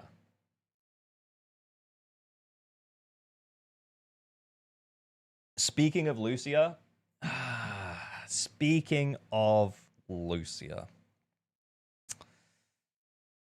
Okay, well, I mean, Lucia was given away for free, okay? Lucia was given away for free. Let's just be clear about that up top. And my initial thought is that she would probably go, if you want to run, hang on, let me get this out first. If you want to run a Rupture team, you want to run them with Lucia. Pan, low-key, sucks. And I know. I ran it for 3 patches before Lucia. And I still have to run it occasionally when we log into people's accounts now and they don't have Lucia. But because she was given away for free, it is making me feel like the future for her might not be as bright. And again, you can't pull for her right now, but I think she will end up the highest on this list out of any of those characters that you could pull for free. If I'm honest, I'm between tier 1 and tier 2. Again, if you want to play a Rupture team, you really want to have a Lucia. You can do it with Pan. You could maybe even do it with double stun, like Chingy Jufufu with Yishuan goes flipping hard. But is Rupture maybe kind of at the moment? I'll tell you what, you guys can decide. Look, I've made my case. I really don't care whether she goes in T1 or T2.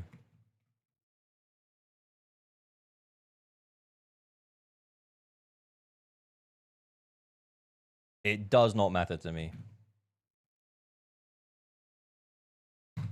I feel like I'm okay with her going in either. Is Rupture a little bit Is the future for Rupture a little bit, it's good. Rupture is good. Or is it like, she's great because if you want to run Rupture, you kind of want to. You know?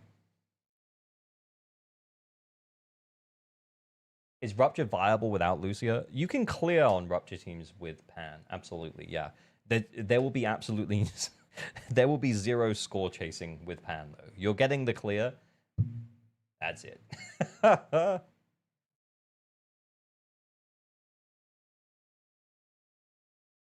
remember as well, as far as Rupture went, and I think this is a good point. As far as Rupture went,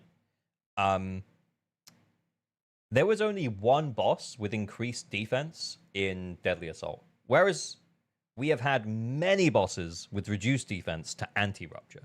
And I think that's quite interesting, right? So there's been some anti for Rupture with lower defense bosses, Vesper, Sweeper, just off the top of my head. I think there's at least one more. But then for high defense enemies that are designed for Rupture bosses, there's only been 1, which was Hunter. Are we ranking M0W0? We are, yeah.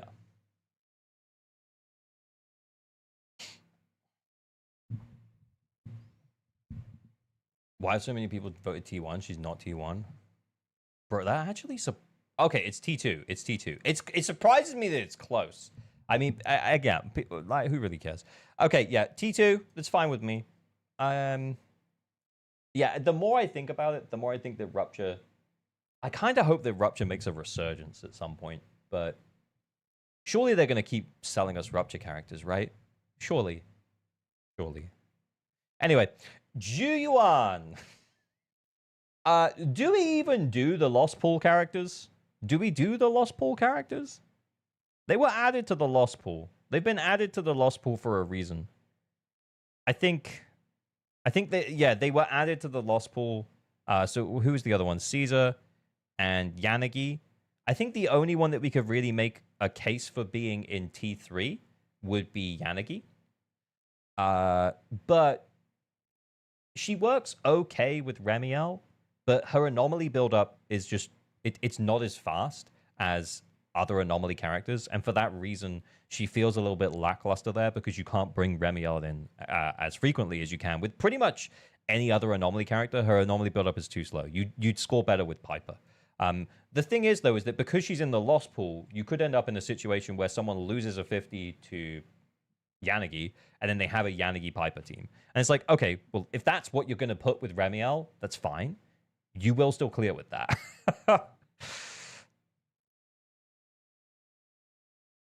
Should we not rank them? I think let's not rank them. They're in the loss pool. And again, like I said, I think we've kind of talked about Yanagi. Yeah, maybe we could make the case for Yanagi not be in T4, but honestly, at this stage, she may also be T4. With the changes to Anomaly and the way that Remiel makes Anomaly work, where we're way we're not overvaluing, but we're valuing build-up a lot more, Yanagi's lack of build-up and focus on the polarity disorders isn't helping.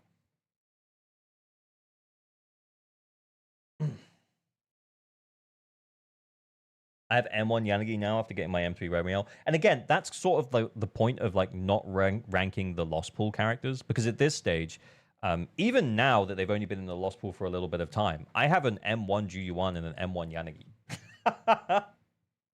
So my view on those characters, I actually haven't activated the Mindscapes, but my view on those characters, and potentially as we get deeper into the game, you know, like let's say in another 6 months time, a lot of players will have Mindscapes on Caesar, Yanagi, and Juyuan, and they might actually think higher of them than they do currently. But right now, if we're still ranking them at M0, again, the fact they're in their loss pool, that doesn't really make sense. So let's just not rank them, but let's just say they all would have been T4.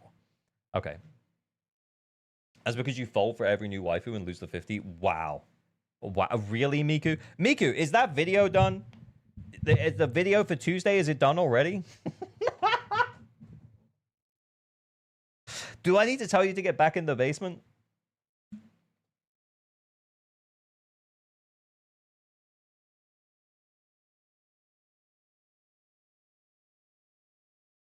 Jane, poor. She works very well with P6 and Remy. Yeah, the potential doesn't do anything, really. People are asking for Jane reasoning. I feel like we talked about it enough, man. Piper exists. Piper is just as good as Jane with Remiel. You're gonna get like a couple of thousand score difference. Remember, this is M0W0, no engine. The fact that she was given away for free with the engine kind of makes it moot. It makes this tier list moot, because maybe you could argue with her potential unlock and with the engine you could maybe squeak her here, but like M0, no engine. She's basically the same as Piper and worse than Alice. So why would you pull for Jane? This is a pull value tier list.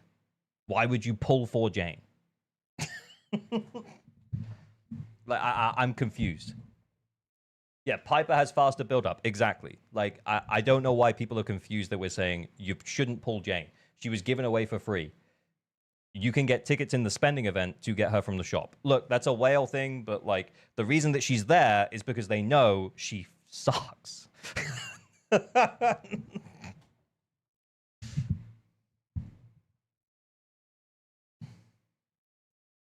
Piper, but playing Piper feels like driving a rusted truck on puddle water in place of oil. Bro, I feel like maybe you should get a new appreciation for playing Piper, because she's pretty fun.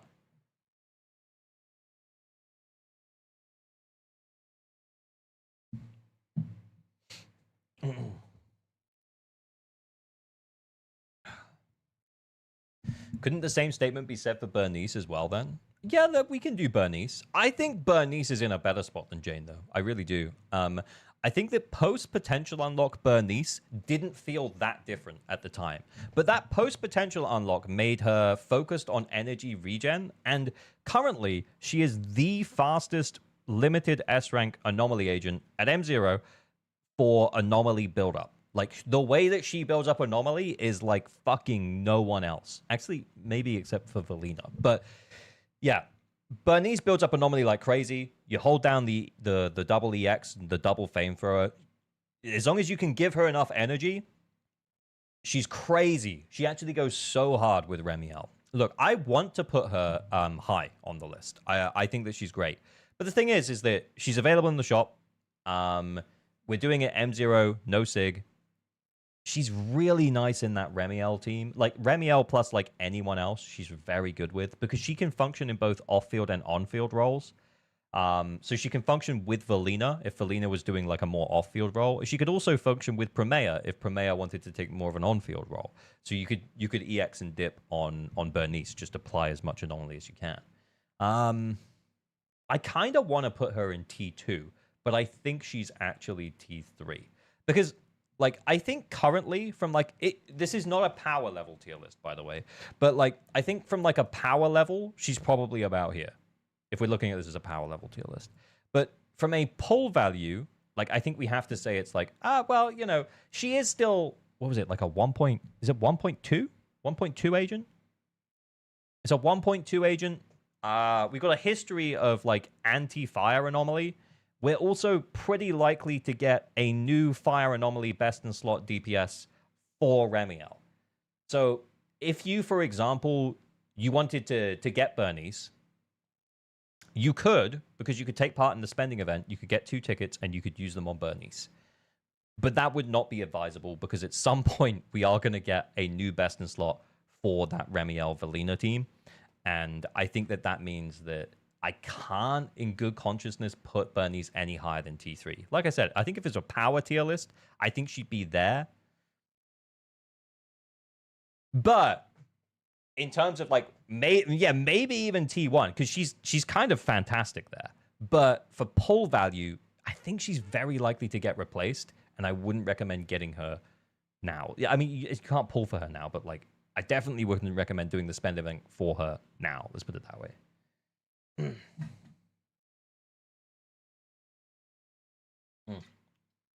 What else are you going to spend tickets on? Well, yeah, I mean, but that hypothetical is like someone thinking like, do I drop 150 or is it 100? Is it just over? Is it 150? I can't remember. I remember I worked it out, but I can't remember how much it is. It's just over 150 bucks, right? And someone's like, should I drop 150 bucks for like a 1.2, 1.3 ZZZ agent? Now that we're in 3.1? No. I don't think I can endorse that at all. I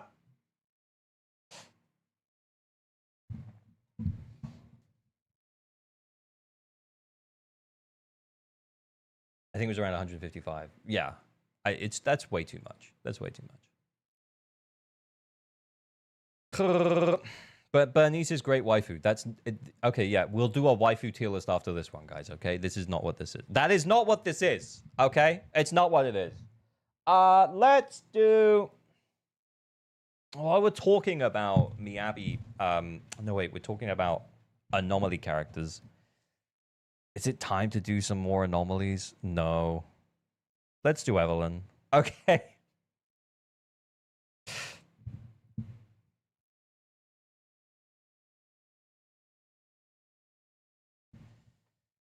Evelyn, guys, I feel like always with Evelyn, I am blinded.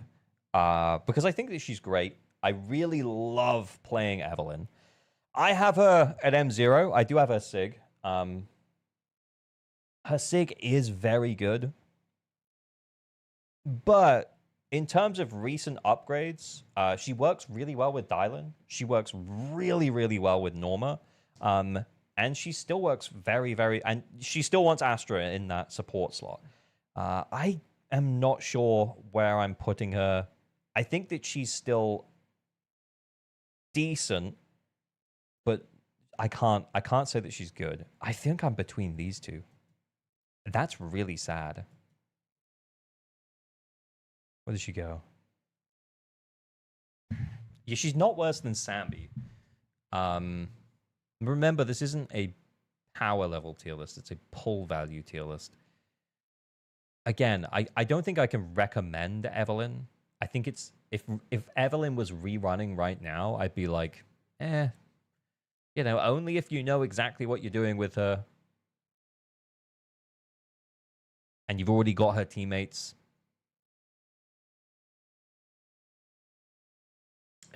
Soldier 11 also exists, and Soldier 11's potential unlocks, especially considering the fact that Soldier 11 can make better use of Brimstone, a not limited engine. Yeah, and Evelyn has no SIG. Soldier 11 does want escapes. Yeah. I think she might be T4. Fuck.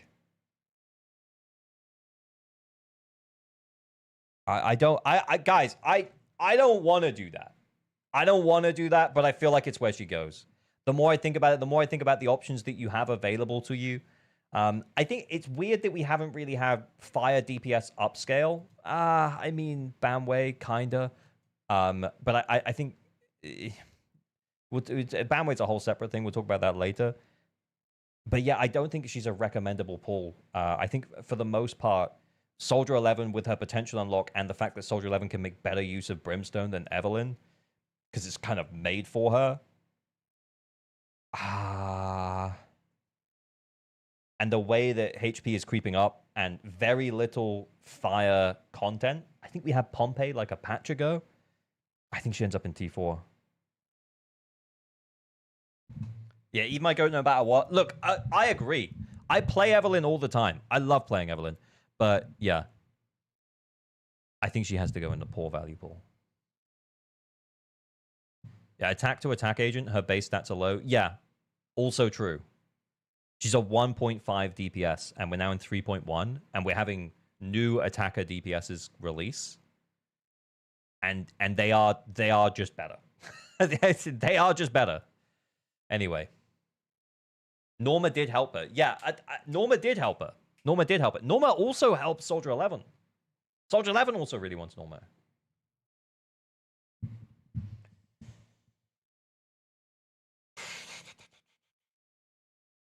I'm really sad. Yeah, I'm sad about it. But anyway, let's carry on.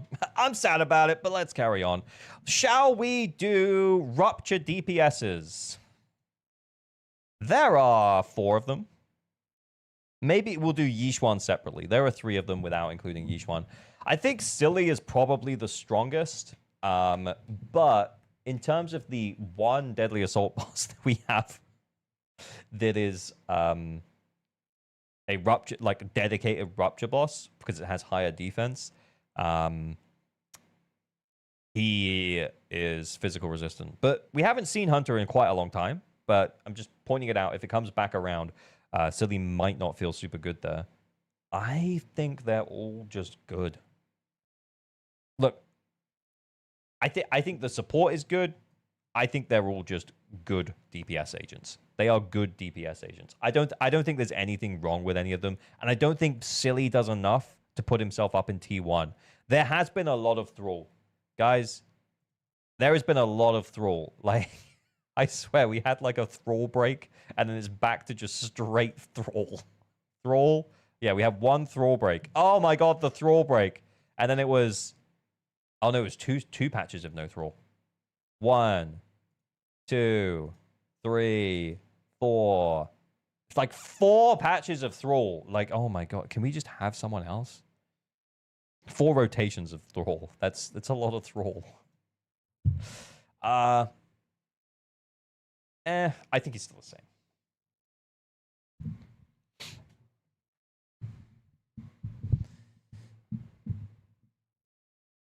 I'll open Discord. I have no idea how I'm going to balance the workflow in the upcoming days.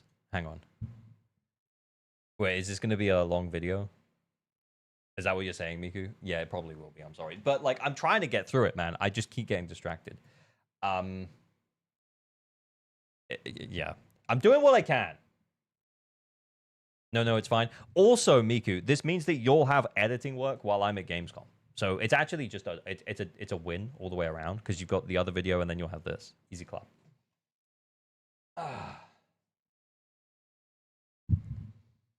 Secret W? Yeah, because I'm going to be at Gamescom and then there's going to be no content for like 3 days. Sad.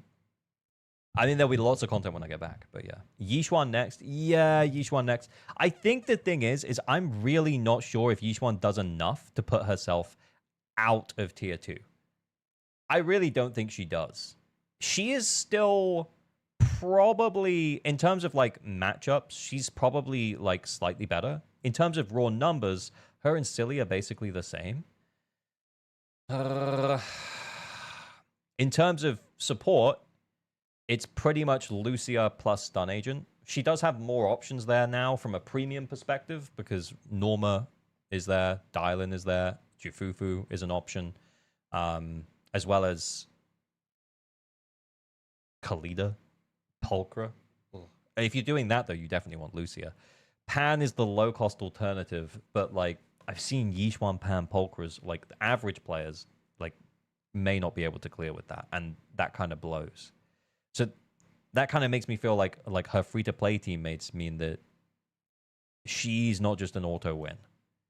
I think she has to go here. I think she's a step ahead. I'd put her at the top of them. I don't feel like I can put her in T1. I feel like I'm being very picky today, okay? I feel like I'm being very, very picky today.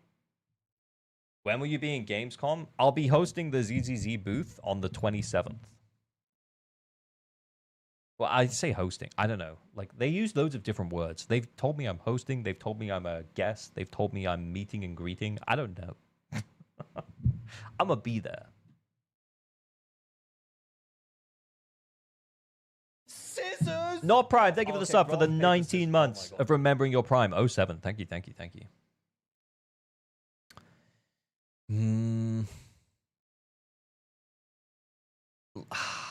I feel like she's T2. I feel like no DPSs are going to end up in T1. And I think that's fine. I feel like no yeah, that could just be the situation. Who's going to be in T0? I genuinely don't think... I feel like I might have to rework the entire list. Because I don't know if anyone makes it into T0. There's maybe one. There's maybe one agent that I think makes it into T0. And we did talk about this before stream, but pretend you haven't seen it. Valina. Yeah, Valina basically lifts said that the wrong way. Valina basically lifts every anomaly team. Pretty much any anomaly team wants Valina on it. From a low cost, like free to play perspective, you know, you could be running, you know, her with Piper or Grace, and she can do fantastically well. From a support perspective, you could use Astra or Yuzaha, or if you're in a pinch, you could use Nangong, or you could use like super pinch Lucy. And she also works incredibly well with new Void Hunter Remiel. She's basically she is the glue that binds all anomaly agents together, except Miyabi. And I think that's on purpose. I think crazy thing, but yes, I think that on purpose they created this incredible glue agent who is the glue for all anomaly teams and doesn't work with Miyabi. And I think that's on purpose. But yeah, I do think that Valina is T0. And I think you're going to be upset about where I put Remiel. So Remiel's great, guys. Remiel currently has the best in slot teams in the game, and she has multiple of them. She's fantastic. But she's not glue that holds together all anomaly teams, because her teams are actually pretty restrictive, meaning that you really want to run her with double anomaly teams. And if you don't run her with double anomaly teams, you run her with one anomaly and then a support like Yuzaha, or a stun agent for anomaly like Nangong. Or, you know, you just don't have two anomaly agents and you're a newer player, so you run Remiel, Piper, and Lucy or something. And, like, she doesn't have the flexibility to make those teams feel good. And I think that's part of the problem with Remiel. She is really restrictive, but she is, no doubt, she is the key component in all of the best in slot teams in the game. If this was a power level tier list, she would be at the top. But a pull value tier list, I actually cannot put her in T0. I'm going to put her in T1.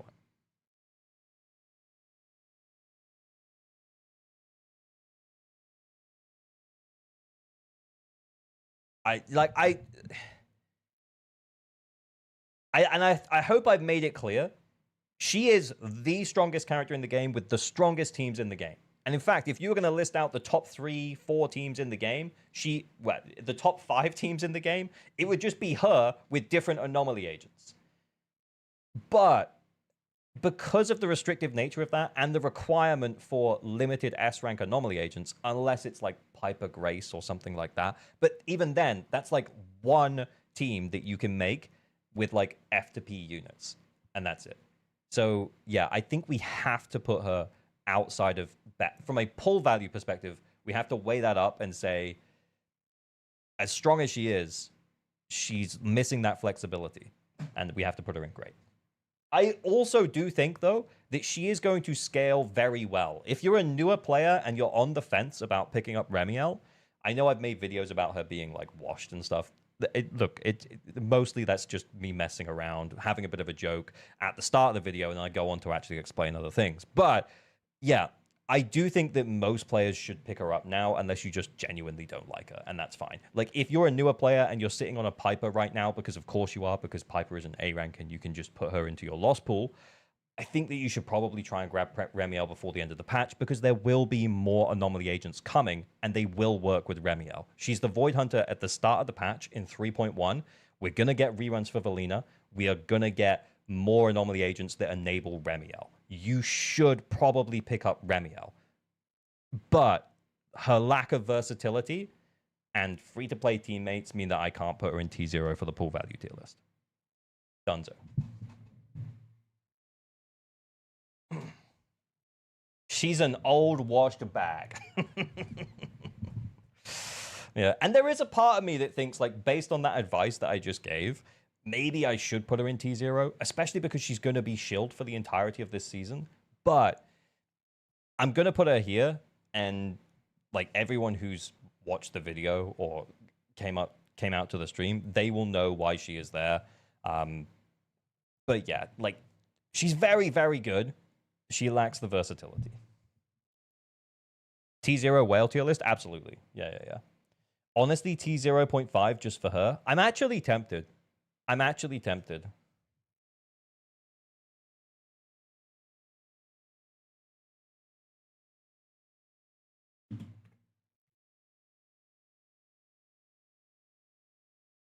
Will be shield, but restrictive. Because the thing is as well, I noticed this when I put up my last pull value tier list. My last pull value tier list, over 50,000 views, by the way. Thank you all so much. But the last pull value tier list, the number of comments I saw from people, like 5 minutes after the video is up, bearing in mind it's like a 20-minute, half-an-hour video. I can't remember how long. But like 5 minutes after the video is up, like, oh, could you move your could you move the click the next video stuff off the screen, because I can't see the tier list. And it's like, bro, they don't even watch it to understand the explanation. They just skip to the end, look at the tier list, and be like, "Oh, this guy's shit." This guy doesn't know what he's talking about.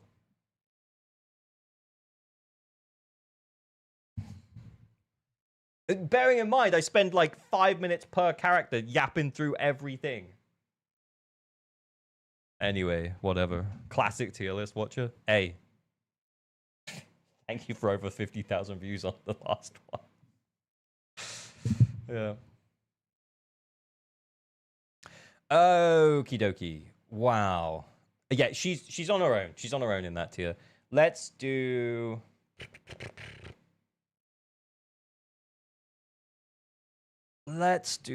Astra.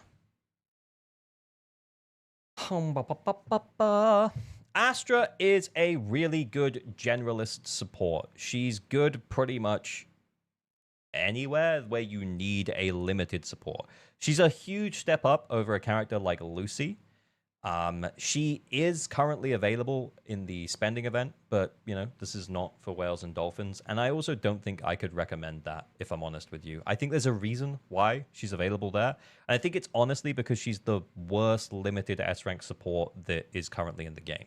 And if you see where we put Lucia, Lucia is restrictive in that she only supports Rupture DPSs, of course. But Astra she can support Rupture. I mean, it's not amazing, but she can do it. She can support Anomaly. It's not amazing. She can do it. And she's best in slot in a fair few attacker teams.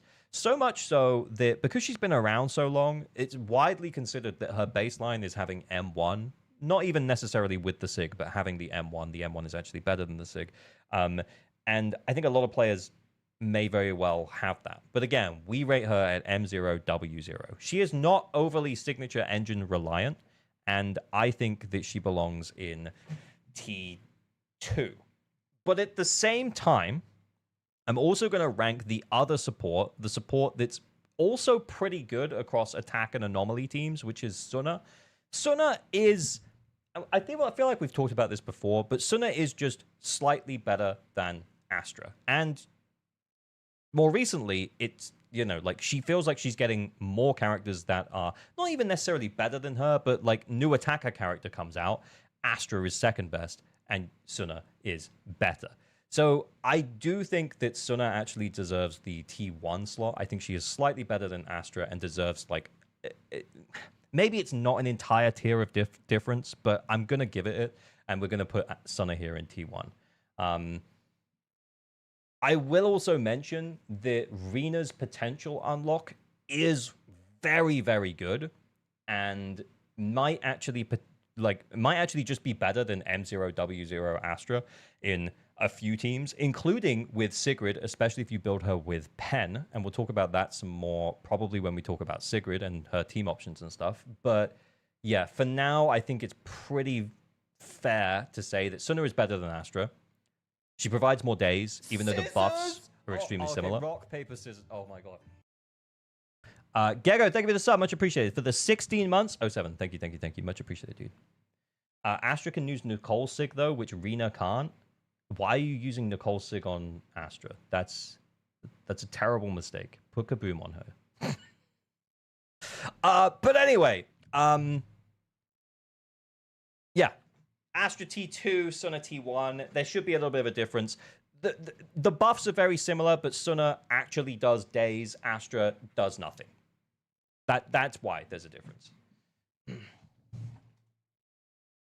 Some folks haven't gotten Kaboom yet. True, like if you're super new to the game and maybe you haven't pulled any engines whatsoever, that might be true. But remember, you can select your A rank loss pool for engines, so you will eventually get a couple of Kabooms.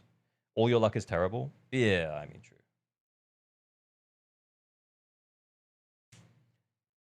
Do you think it was pretty common thought that Valina will get a replacement like Jufufu with Dylan and Wind Anomaly build-up being 2 to 4 times lower as a baseline or shill?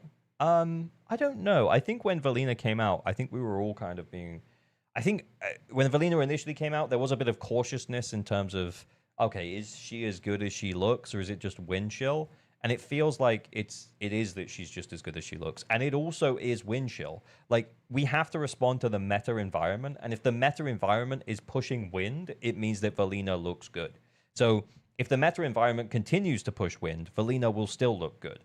If we get new wind attackers, anomaly teams with Valina will have much easier time pushing into it. Stuff like that. And that is what's going to happen. So I still... Yeah, like I do think Valina, I think maybe there was some cautiousness when Valina first came out, and we were like, maybe we shouldn't like go too high with it. I think in the first tier list I made with Valina in, no, that was actually the last one. I put her in T0 last time after she came out.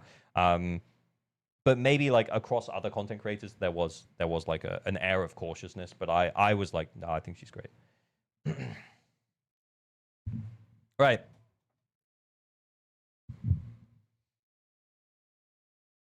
Will they also push Lumaflux? No, because Lumaflux isn't an element. It's just yeah, Remiel copies the other element. Lumaflux just exists so that you had to farm something different for Remiel. There's no real... I mean, there is a reason for it to exist. Let's not get distracted. But yeah, there won't be Lumaflux shill. They can't shill Lumaflux. They can shill Remiel, sure, but they can't shill Remiel. They can't shill Lumaflux.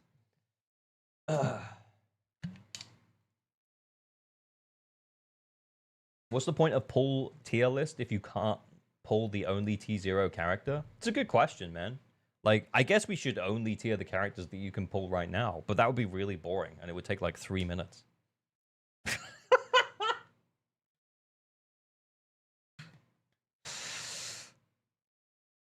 And also, I already made that video. Anyway. Yuzu next? Okay, man. Let's do Yuzu. Okay, so typically, historically, I think since Yuzuha's released, I have continuously put her in T0. I still believe that Yuzuha is the best support in the game because she's absolutely fantastic with anomaly teams. And you can also push her into other content as well. Like, she can be the like, if you don't have an Astra, she does basically the same job as Astra, pretty much. Like, she doesn't provide the crit damage buff, but she provides a disorder buff, which is of course less valuable to attackers. But then you could also argue that her defensive assist for a fight like Priest is actually very valuable to have her over someone like Astra. Anyway, just pointing it out. Like, Yuzuha's great.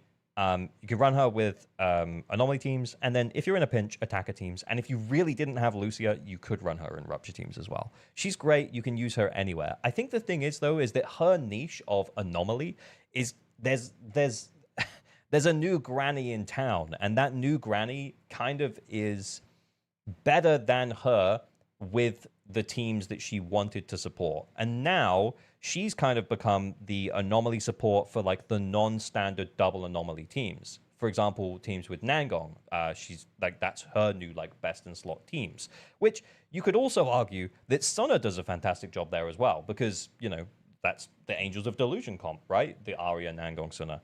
So Yuzuha, I don't necessarily think she deserves T0 anymore. And I think I'm going to put her in T1. She's not as good as Remiel at supporting the double anomaly teams, but she has that flexibility where she can go into pretty much any other team that Remiel just can't do. You can't put Remiel with Sigrid and Lycan, but you can do that with Yuzuha, you know? And I think that's Remiel, that's Yuzuha's selling point. You also, with Remiel, I mean, you can run Remiel with Nangong, but like Yuzuha feels more designed for that Nangong Miyabi, for example, than Remiel ever will. But yeah, she's going to go down here in T1. You're off the goop. Yeah, we also have to think about this from a pull value perspective.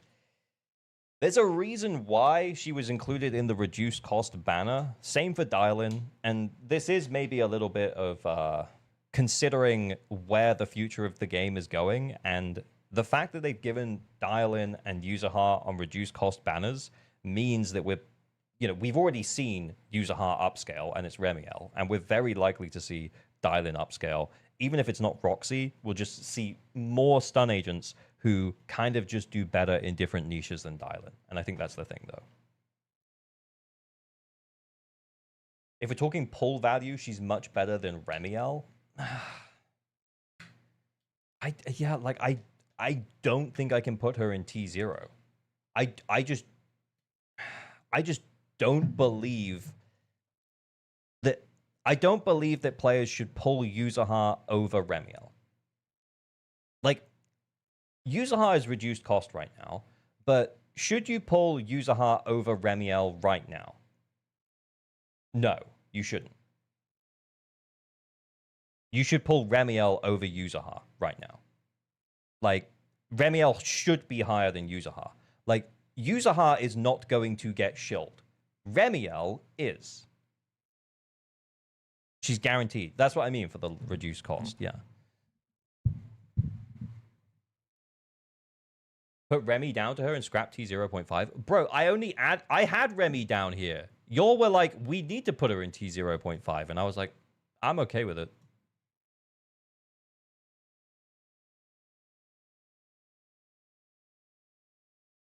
We never said that? Fuck, I don't really give a shit, guys. Like, Remiel is more valuable than Yuzuha. I do think there should be something in between to be like, look, Remiel is the new Void Hunter character. I don't think it's crazy to say that she will be shilled more than the old Anomaly support. And anyone who thinks otherwise, I think that's kind of crazy. I ain't gonna lie. Like, we have to think about, like, it's not just current meta performance. It is how well do we think they're going to perform going forwards. And again, I understand, like, Remiel requires limited teammates, but if you're a new player to the game, you will eventually get some limited teammates. And for right now, you can run her with Piper and whoever. Maybe Grace. Maybe Yanagi. Maybe whoever.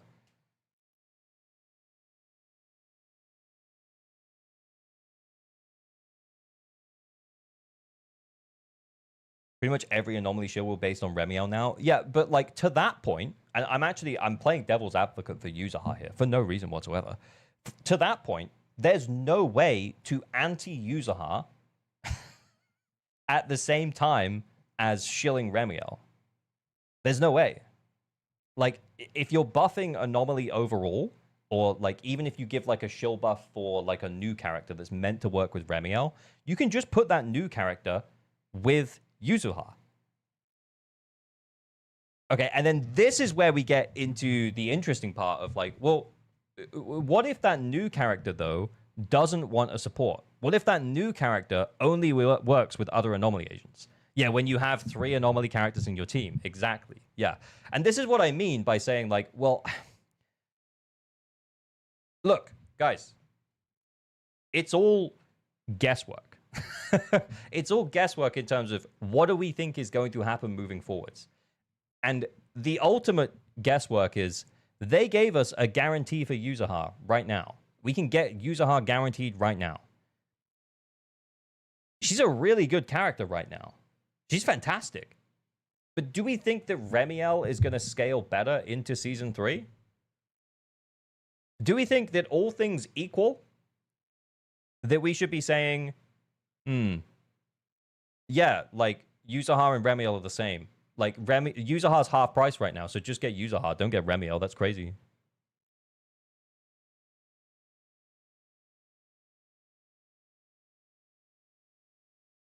It's bad advice to tell players to get Remiel over Yuzaha. Dude, it's not.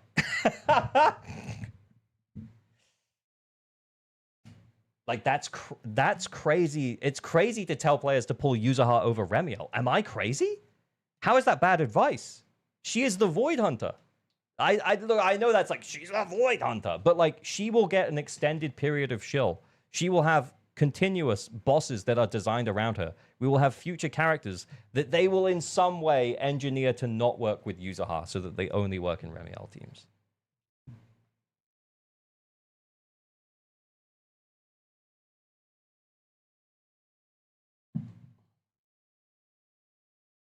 I feel like we're being blinded by the fact that we really like Yuzaha.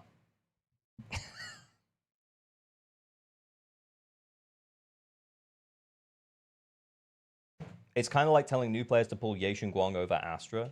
Yeah, true. But like, if we were back in 2.5 and we had free Zhao, the answer was just pull Yaishin Guang, man. Like, you have a team. Like, Zhao plus Yaishin Guang, that's the team. You don't need anything else.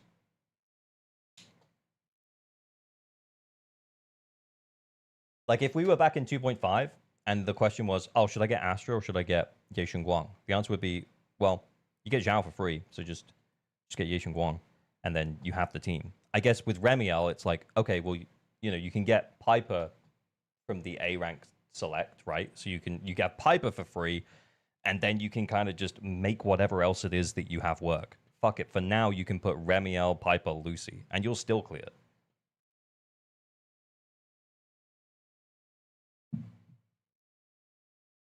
To be fair, would Remiel, Piper, Lucy be better with Yuzaha? Probably. But like long term, will Remiel be better investment than Yuzaha? Yes.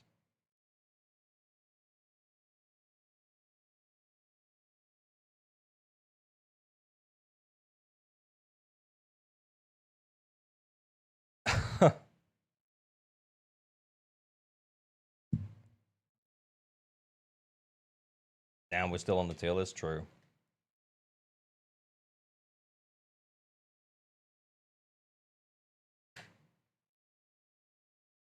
Dude.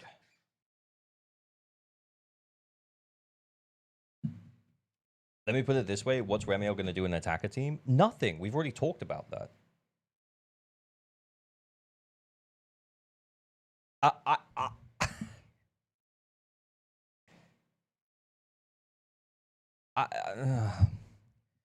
Well, then by that logic, Astra's the best cut unit in the game. What are we talking about? Like, by that logic, Astra is the best. Because she works in every team.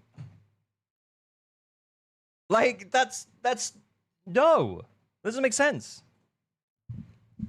Actually, Suna. Yeah, actually, you're right. It's not Astra, it's Suna.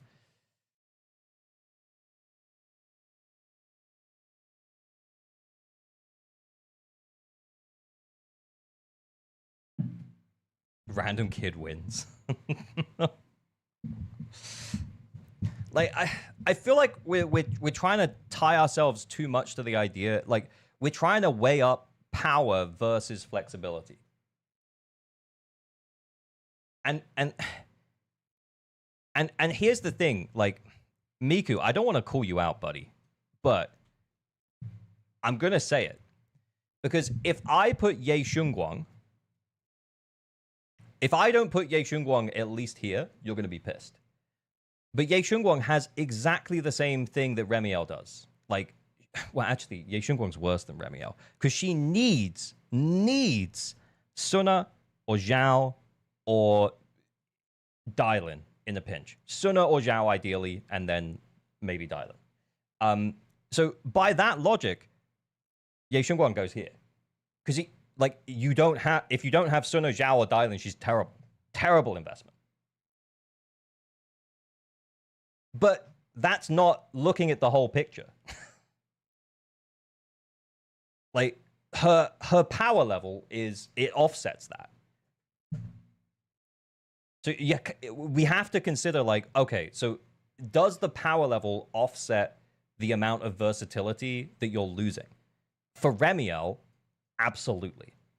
Like, as well as the fact she's the Void Hunter that came out this patch, is currently still pullable, and is likely to see new agents that will probably work with her, and they'll find some way for them to not work with Yuzuha. Yuzuha is more flexible than her, but I think that from a pull priority perspective, Remiel should be prioritized. There's a reason why Yuzuha is a guaranteed banner right now, and Remiel isn't.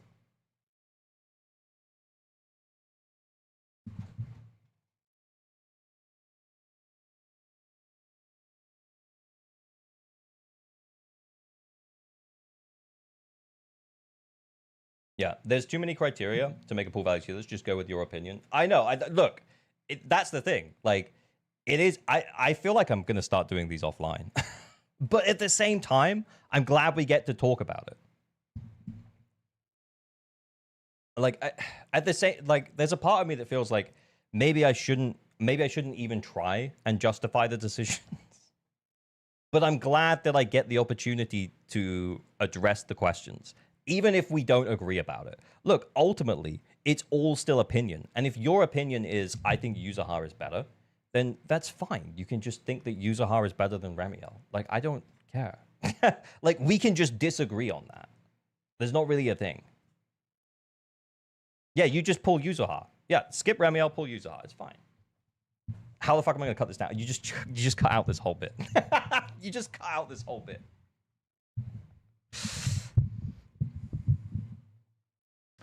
I think they're equal pool value. I don't think you're crazy to say that. Look, I don't think it's crazy to say that Remiel and Yuzuha are very similar in value. But I think what I'm trying to do is I'm trying to think about, okay, so over the course of the next few patches, Remiel is likely going to look better than Yuzuha. If everything was equal and Yuzuha wasn't guaranteed right now, no one would be saying pull Yuzuha over Remiel. The only reason that's even part of the conversation is because Yuzuha is guaranteed right now. You don't even have to take a 50. But over the next few patches, we're likely to get anomaly agents that probably only work with Remiel. They'll put something in their kit where they want another anomaly agent or two other anomaly agents. That means that they don't necessarily work with Yuzuha. They'll find a way to do it. But Or else they wouldn't have been giving us to her at half cost. And I guess what I'm trying to do is I'm trying to think about what is going to happen in the future, and ultimately it's my opinion. And also, I've explained what I think could or could not happen, and either you agree or disagree with that. And then you could pull whichever one you want. Anyway, we go next. Let's do Ye Shun Kwang.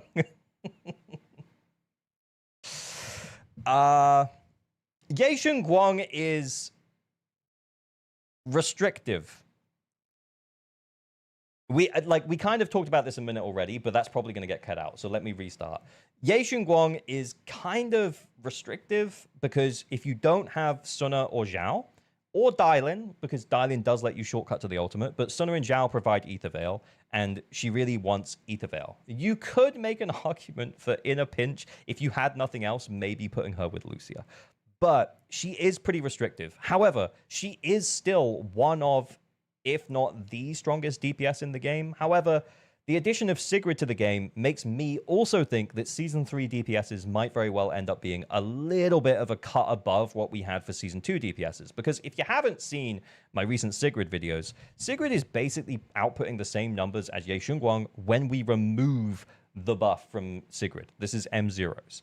So Sigrid can also make really good use of Brimstone, but we're going to talk about Sigrid later. For right now, and for Ye Shun Kwang, considering how restrictive she is, I think from a power level tier list, I think she belongs higher up this list. But from a pull value tier list, I think she belongs here. And I think as we get further and further away from 2.5, there's less and less players who we can just guarantee that they have Zhao, which is why I think the Ye Shun Kwang is slowly slipping down this list. And it is mostly for the reason of, as we get deeper and deeper into the game and further away from Zhao being given away for free, it kind of makes me think well, we have to make an assumption that players may or may not have Zhao, which means when you pull Ye Shun Kwang, you have to pull another limited unit. Now, there is a chance that at some point in Season 3, we get some Ether Veil applier. Maybe we get an Ether Veil added to the standard S ranks or something like that, and it kind of lifts Ye Shun Kwang. But I do think that we kind of have to consider her pretty much as a good agent at this point, considering how restrictive her teams are. From a strength level, I think she is top 2 DPS, 3 DPS in the game. She's absolutely fantastic. And she would probably be somewhere here. But from a pull value perspective, you have to pull a limited unit to go with her if you don't have free Zhao. If you have free Zhao, you can consider her here. But if you don't have free Zhao, you can consider her here. I think that's fair.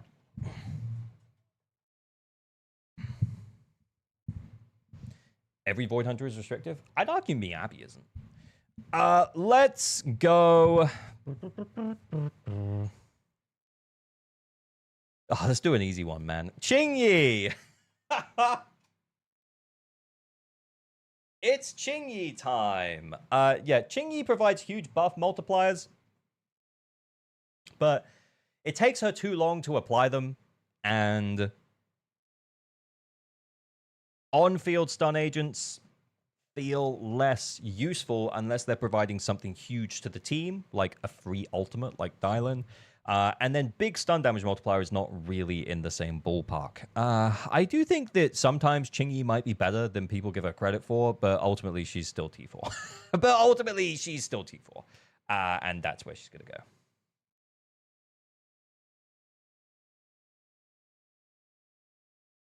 Okay.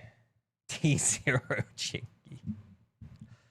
Dude, it's getting hard. Let's knock a couple of easy ones out, man. Lighter. Lighter is a stun agent who supports fire and ice DPSs.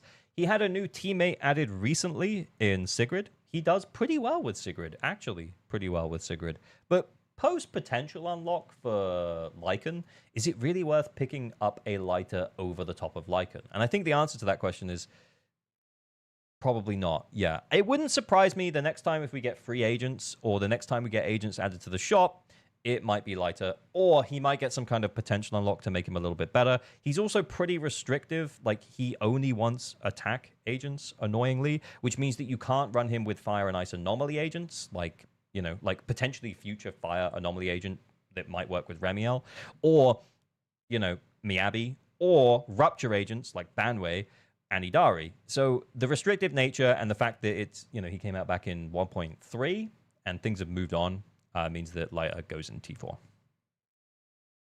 He's so good with Hugo. Yeah, he's good with Hugo. That's true. Okay, Orphe. Okay, we're knocking out some easy ones here. Orphe, pretty decent if you want to run a double attacker team. She provides like support, and she is pretty good at that. I think the last couple of times, I think I've made the case for putting her in T3.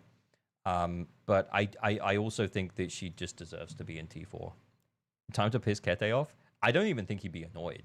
I think, didn't he make a whole video about her being a brick? So, yeah, T4 it is. Then let's do the tiger. The tigress. Rawr. It's Jufufu time, everybody. Jufufu... I love the way that Jufufu spins around and she gets all dizzy. And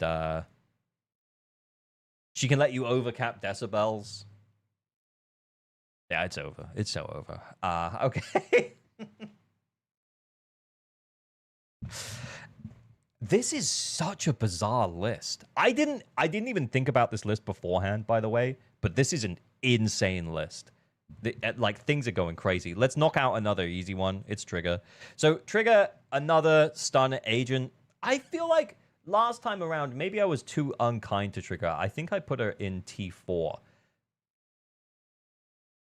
And I think the fact that she was given away for free with her engine, I think with her engine, I would definitely say with engine, I could see the argument for her being in T3. However, the fact that this is M0W0, look, her engine was given away for free. I do think that she's a character who definitely makes improvements with her engine. But yeah, if it's M0W0, I would actually put her in the same tier as Jufufu, and we put her down here in T4.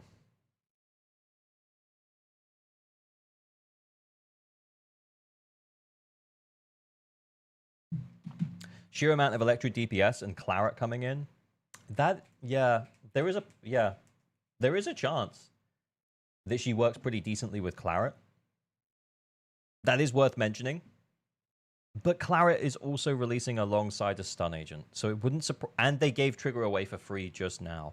So it wouldn't surprise me too much if it doesn't pan out and work exactly as we hope it's going to.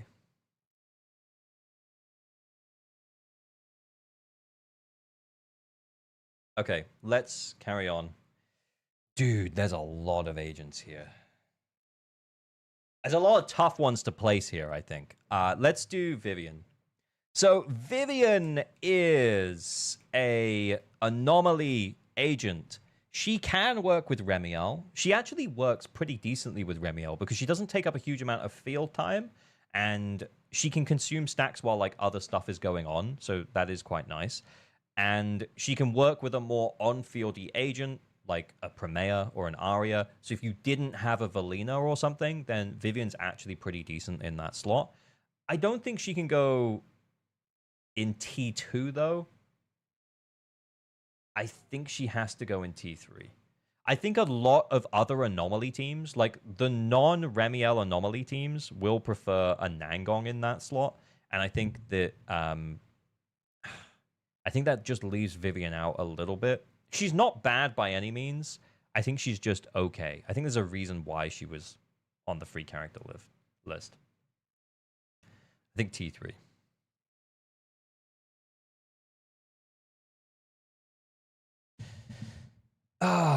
Zhao provides Ether Veil. Rerun is probably never happening. Oh, okay. Rock, paper, scissors. Oh, my God. Dabber, thank you for the sub. Much appreciated. For the 2 months of Prime, can we move Seed up to tier 1 for my sub? Thanks. Yeah, absolutely, man. No worries. No, I'm kidding. Okay, Zhao. Yeah, we have no idea when Zhao is going to get a rerun. Kind of like a Haramasa situation, it'll probably be more than a year. I also feel like even when she does rerun, it won't be recommended to pick her up unless you really want her for Ye Shunguang. And if you really want her for Ye Shunguang, Suna just does better. So, yeah, I'm going to put her right at the bottom here in T4.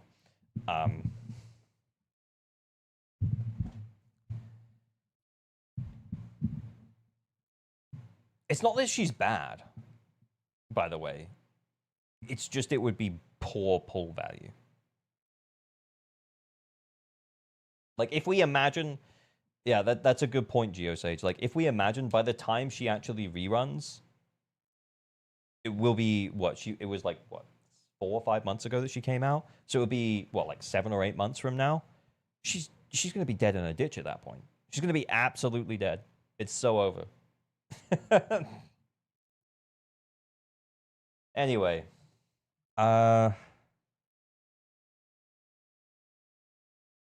Let's do Nangong? Oh, no. Okay, yeah, let's do Nangong. So Nangong is basically Vivian's replacement in most Anomaly teams. Arya would prefer Nangong, but now, of course, Arya would prefer to be in a Remiel team, if that's possible. Miyabi would prefer Nangong. If you have like an Promea would prefer Nangong. So Nangong kind of gives you a lot of like primo DPS options, premium DPS options for an Anomaly team. Typically, though, this will be an Anomaly team that you run with Yuzuha or Astra, or Suna, of course, because, you know, they are the idols. She has good limited teammates. I just feel like she's lacking from a non-limited perspective. So there's some kind of requirement. It's not like she's just super useful everywhere. It has to be an Anomaly team, and you pretty much have to have premium teammates. Sig is pretty good as well. I think, yeah, I was kind of between the two. I think I'm going to put her here.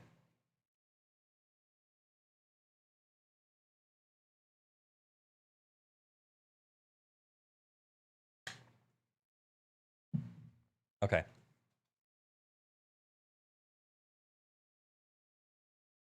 Nangong lower than Yuzuha seems weird. Why? Please explain. That doesn't make any sense, my guy.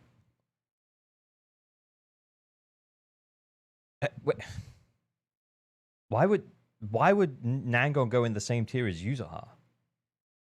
Yuzuha's fantastic.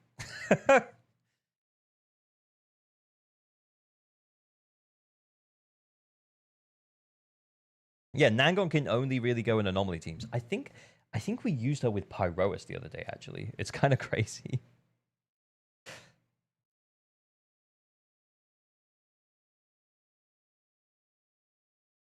They seem like premium options for non-Remiel Anomaly, and they both excel in that role. Yeah, but one of those is more integral to non-Remiel Anomaly. And the one that's more integral is Yuzuha. Because you can run Yuzuha, Vivian, Miyabi, Yuzuha, Bernice, Promea. Like, Yuzuha doesn't need a stun agent to be there. Whereas with Nangong, you need a support and you need an Anomaly agent. I guess, like, you need 2 Anomaly agents. But, like, you could run Vivian Promea, Vivian Piper. Like, I feel like the lower cost options is better with Yuzuha. Plus, Yuzuha can flex into attacker teams and stuff, which Nangong, I did do it with Pyroas the other day, but like she's not designed to do that. We spent 10 minutes saying Yuzuha is better than Remiel, and now Nangong is better than that. Yeah, like, okay, I'm not going to get distracted. Let's keep going. Okay, I'm not getting distracted. Let's keep going.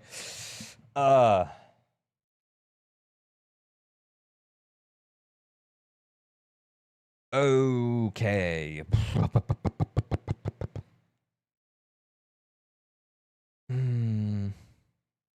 Let's do these two together. Let's do Arya and Promea. I think Arya, Promea, both very good Anomaly DPSs. Probably the best Anomaly DPSs in the game. I think the build-up that Arya provides is like fantastic, and Primea also does extremely well with Remiel teams, but not quite as well as Arya. But I do think there's going to be more Ice Shield moving forwards, which means that Primea is going to be able to take advantage of that. I think from a DPS perspective, I'm hesitant to put them in T1, both of them. I really don't want to. Yeah, initially I was like, maybe T1, and now I'm like, I don't know, man. I don't know if that's the right play.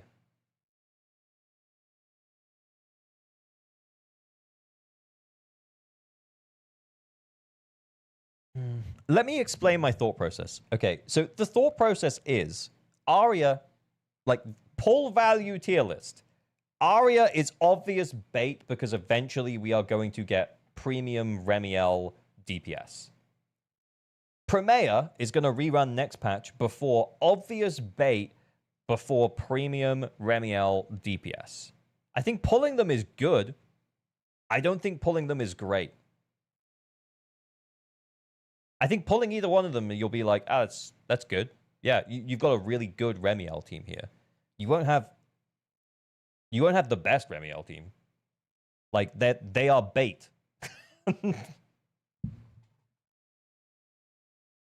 They're very, very good with Remiel. They are the best teams in the game. Both of them are the best teams in the game right now. Fuck. Literally everyone in T2.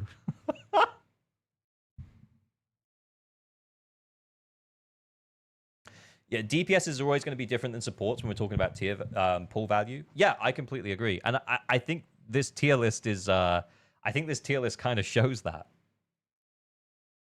And yeah, I feel like neither of them are as valuable as any of the characters here. You point out the pre-wen has everyone in T0.5. True.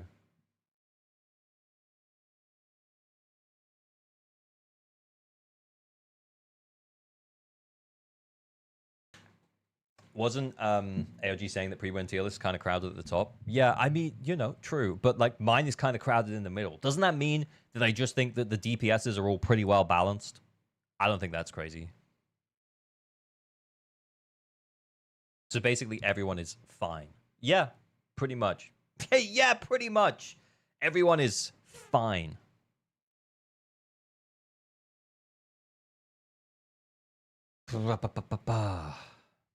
Everyone is good.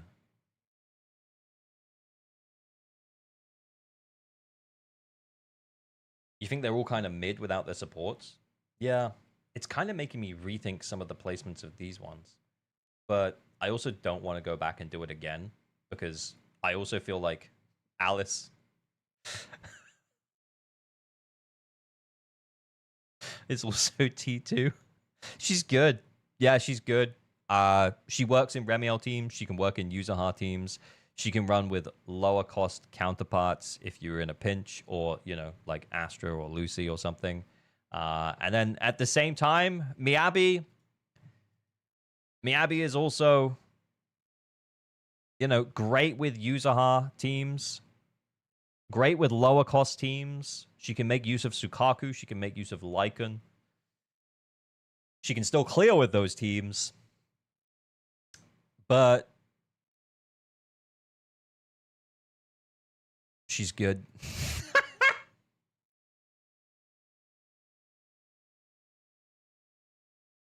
Look, actually, I'm going to... you know what? Let's just reassess T2. Because I do think that maybe I was too relaxed about who was going into T2. And now we need to spread it out. Sigrid T1, I am tempted. Like, the reason I'm putting Sigrid not in T1 is I think that she is the best attacker DPS in the game. She's basically Ye Shunguang, except she doesn't have the restrictive nature of Ye Shunguang's supports doesn't apply to her. She can run with Rina and Lycan and score the same as Ye Shunguang with Zhao and Dylan, and that's fucking mad. And that is without the buff. But like we've been hit We've been jaded by ice DPSs before, and I want to be a little bit cautious of that. There's a part of me that thinks that I can't realistically put Primea and Arya in the same tier as Miyabi, so I think Miyabi goes down. Then I'm starting to rethink Seed and Sissia. Do all Rupture DPSs belong in the same class? Maybe not. Dude, that's a fucking mess.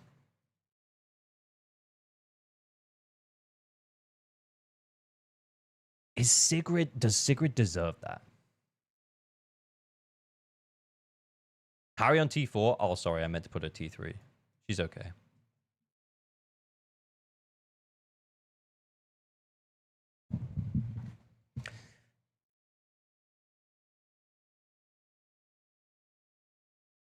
Okay, I'm going to talk through my decisions. Okay, so I moved Seed down because she wants another attack counterpart, and the only one we've really had added to the game since her release was Sissia. Sissia is way less reliant on Seed. I think Sissia remains in T2. I think being able to make use of Remiel teams is what's leading me to put some of these anomaly agents higher than others, which is why Miyabi's down here. Well, Vivian and Bernice are still very good, but I still wouldn't recommend pulling them as such old agents, likely to be eclipsed soon. Miyabi's still very good, has a lot of teammates that she can clear with pretty easily. But like, if she was back, there would still be a bunch of caveats around pulling her. Same for the Rupture DPSs, honestly. Except for Yixuan. Happy to put Yixuan in the tier above. This is like a complete redo at the end, by the way. But yeah.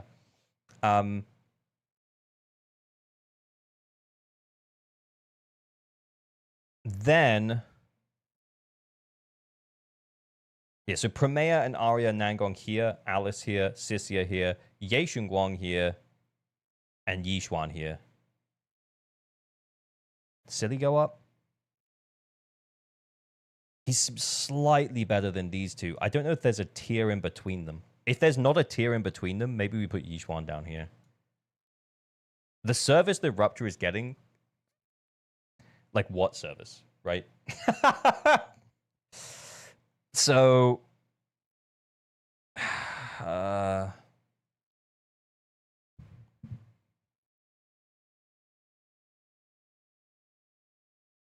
nah. Or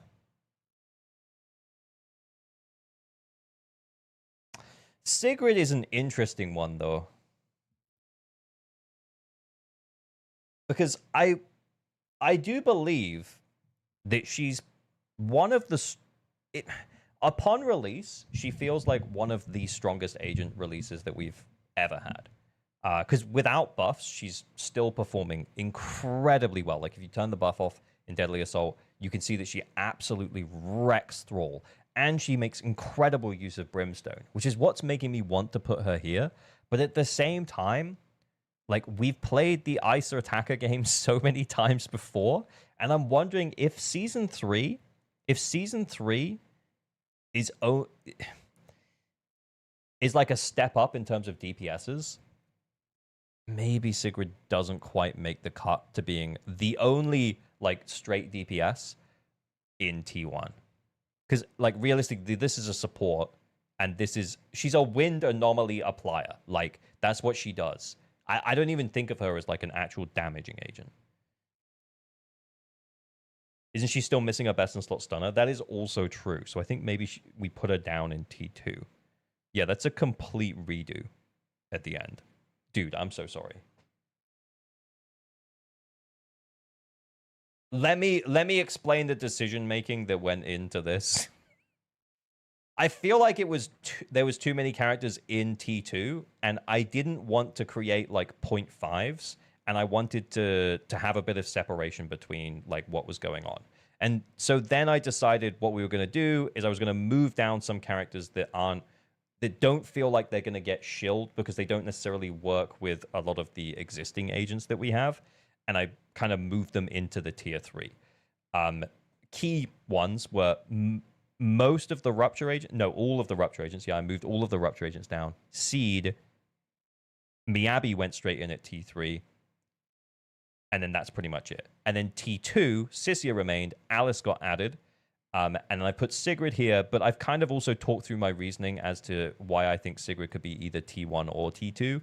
Sigrid might get better and go up because, yeah, in theory, Roxy should be very good with her, which just gives her more options. She works incredibly well with low-cost teammates like Rina and Lycan, which is making me want to put her here from a pull value perspective. But we can't just rate the pull value right now. We have to think about, like, what's going to happen in a few patches' time. And the way that they've treated ice attackers before has me thinking like this. Good. But doesn't quite make it into great.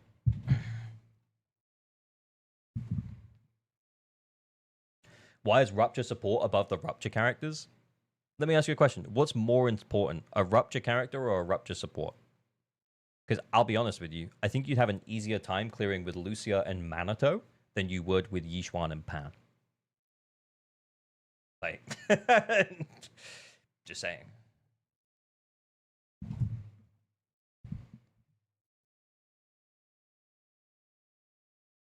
Okay. Can you mix everything up for the end of video skippers? Dude, I literally might just have to re-record the whole thing. Because I don't know if this even makes sense now.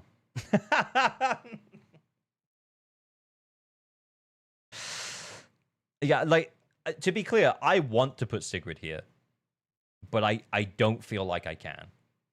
I feel like I'm going to get let down in a couple of patches' time, and Sigrid just will not scale into the content well. There'll be anti-ice like stuff potentially. Maybe they try an anti-Promea, but that's an anomaly thing. I don't know. Like, there's something that feels off about Sigrid, and if you want to ignore my opinion on Sigrid and think that she's a great pull value, then you can do so. But that's up to you. But anyway, that is the pull value tier list. There's a lot of characters that fell down, mostly because I felt that tier 2 was too crowded, and I kind of wanted to give a little bit of separation between the characters that I think are going to do better into Season 3 and the characters that I think might get left behind by Season 3. And that's the reason for spreading some of them out. It doesn't mean that the initial explanations for those characters was wrong or incorrect in any way. It kind of just meant that, like, if I was between two tiers and I ended up putting them in T2, like, hey, you know, actually they got moved to T3. For example, all of the Ruptures being moved down to T3, mostly because we're not really seeing much Rupture push and probably not seeing much new stuff for Rupture. But we shall see. Lucia was given away for free. I could be wrong about that. I hope I'm wrong about that. And let's see what happens moving forwards. But as always, remember to like and subscribe. Follow Twitch. Join Discord.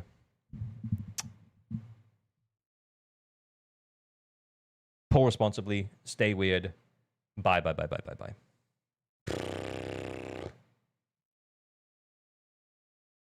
Kill me. Just kill me now. No penis. No penis for me. Juju Music, thank you for the sub. Much appreciated. Thank you for the prime. Let's go. Okay, should we farm another video, like, immediately? Should we farm another video immediately? Because hear me out. You'll be saying, oh, ALG, that guy doesn't know what he's talking about. Well. I don't think you guys know what you're talking about. So we are going to do the community pull value tier list right now. You're going to vote. Yeah, you're going to vote for every single fucking one of these agents. And then you're all going to be pissed about every single one. No penis. No penis for me. I see Tams. Thank you for the sub. Thank you for the tier 1. Let's go. Yeah. Exactly. Remember, pull value. You have to weigh up versatility and flexibility versus the power level of the agent.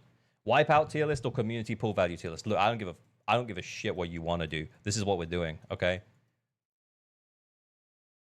Because of the slander I had to endure, I cannot wait to slander you. I am so excited. Yeah, roastos are not happening now. It's already 11 p.m. I'm fucking tired. Right. Let's do this shit. All right. Every single one you're going to get like... You're not going to get long, okay? Every single one, you ain't going to get long, okay? Right, fuck it. Let's do Lucia first. T0. T1. Look, I'll give you the same option I did for the Remiel one, but for everything else, it's T3, it's T4. So you guys have to make the decision as to whether or not every single character is a poor value pool, an okay value pool, a good value pool, a great value pool, and a best value pool. You're assessing them at M0, W0, so without engines, and I will send the poll link for 2 minutes for every single agent, and we will see where we end up, okay? You're going to do Lucia first. There you go. No one's going to do it according to pool value. That's what the list is for. I just explained it.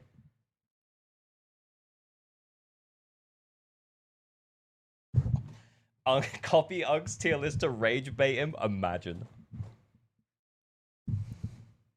Give me back my channel points. What did you do? Wipe out tier list or community pool value tier list? Yeah. Like, I appreciate the joke. It was a good joke. Mods, can we refund Ginny's points?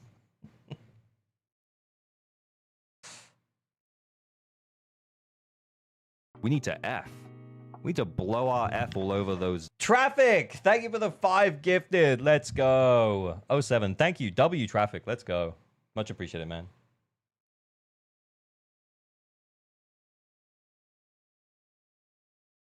And forget it's about value. Look, I'm gonna tell you. Oh wow. Okay. I mean, I don't even think I need to wait. Okay. I said I'd wait 2 minutes. Okay. You know what? New rule: 1 minute. Because I don't want to be here all night. I want to do this in half an hour. It's going to be good. Right, you said Lucia is T2. Let's go. Lucia is good. Let's do... Orphe.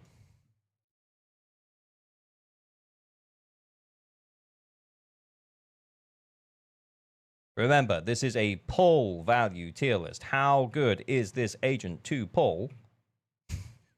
Why am I robot today? I am typing and thinking about typing at the same time, and now I am unable to hold conversation. AOGPT. Guys, I feel like if they ever tried to replace me with an AI, you would know immediately. You would know immediately. Wrap it up, the results are done. Okay. I don't think this one's going to take long. We're just going to take a quick go, and we're going to stop. AI can't goon this hard? Exactly. Jesus Christ. Okay. Easy clap. All right, easy clap. Right. Let's do someone who's kind of interesting. Let's do Bernice. Bernice. You know, she's like she was available in the shop. So you could get her if you spent. But she's had a bit of a glow up with Remiel recently. We have to think about our low-cost team options. She could clear with Piper, but you need a limited support there for sure.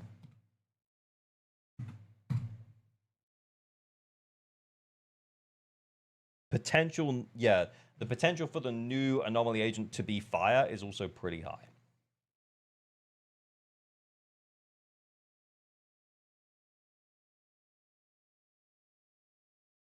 Bro, you know what's going to be so fucking funny? Is if y'all just like put them exactly where I put them.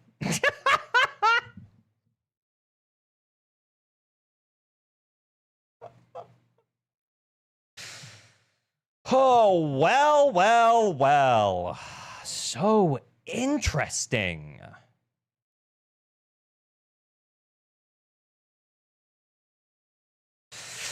All the hate. And you'll just fucking agree with me anyway. Remember, no engine. This is Alice.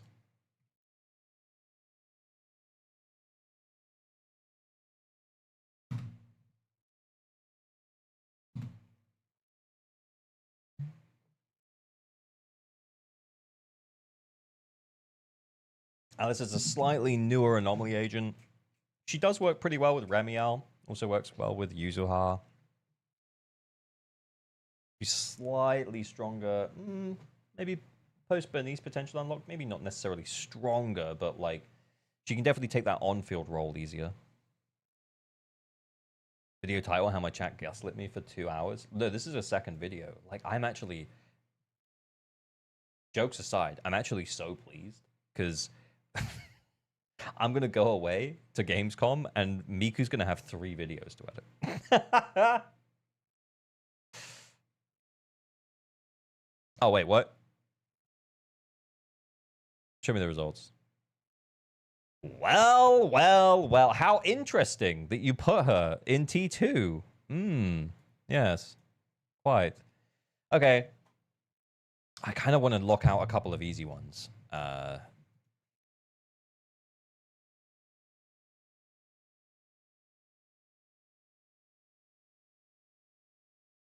T1, T2, T3, T4. It gave it to me. I don't know why it gave it to me, but it did. Right, it's Jufufu. Where is Jufufu going to go?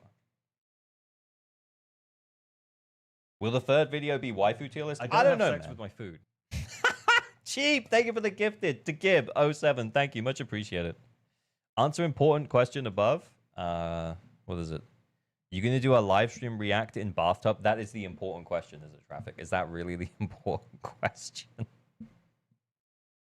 I might be in a hotel at Gamescom. I might be on the way back. I don't know. It depends when it is. I hope it's on Saturday. If it's on Saturday, I might be able to still do it live. And I'll be back at my setup. I really hope they delay it till Saturday.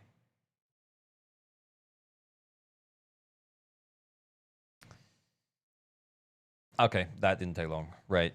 Yeah, we're going to keep this going. We're going to keep it going fast and loose. You know what? Let's do a juicy one. Let's do an interesting one, because I honestly feel like this could go anywhere between T1 and 3. Would be my guess. My guess is that like I could hear a case for anywhere between 1 and 3 for Astra.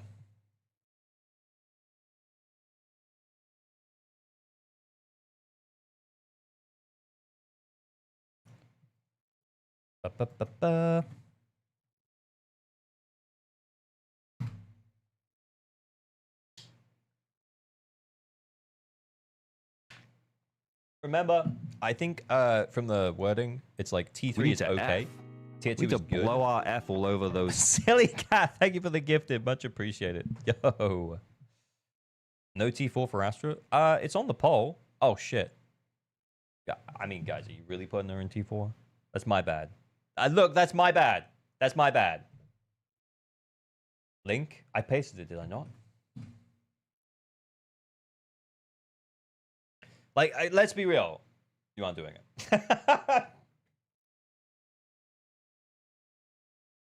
Right.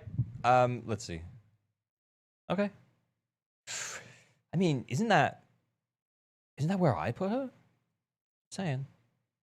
Just pointing it out. Anyway, let's go next. Let's do Sanbi. Sanbi. Definitely Sanbi fallen out of favor. Given away for free. She's still not bad though, but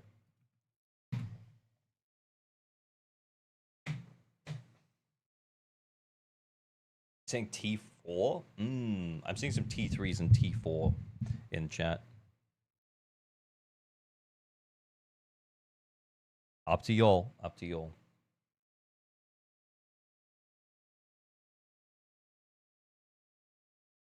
Been in the majority for one character? Crazy. Sanbi finally state issued? Yep, just like the old state issued Haramasa.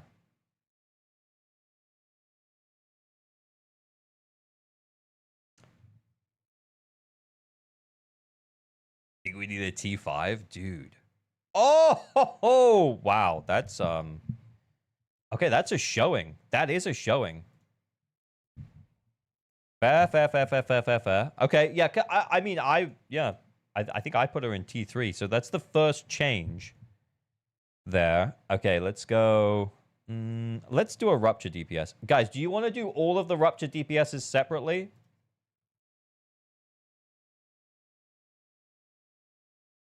Or do you want to do them together? I think we should do them separately. I think Silly is, like, you could argue that Silly is maybe a little better. And you could also argue that Yishuan's a bit better.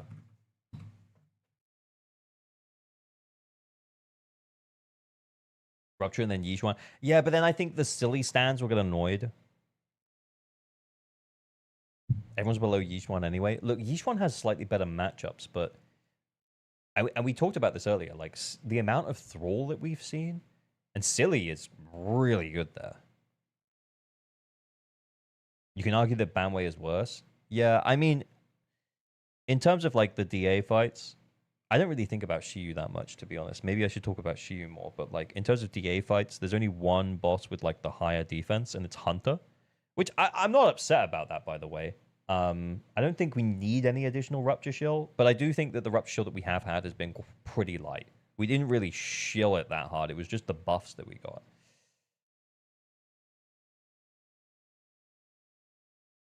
T3. Ooh, okay.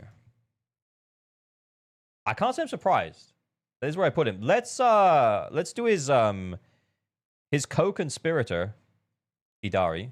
We might as well. Let's stay in the same ballpark. You could argue that Idari has slightly better matchups.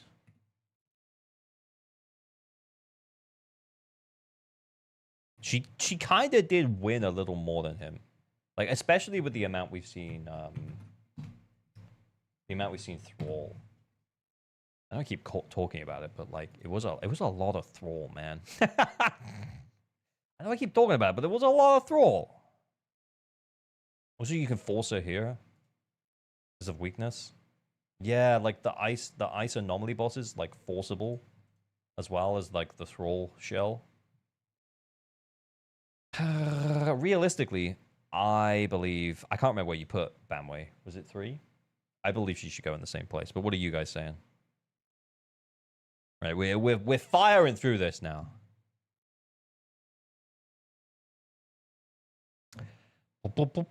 Let's do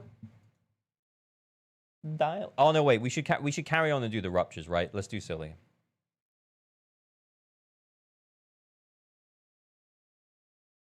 T0, T1, T2, T3, T4.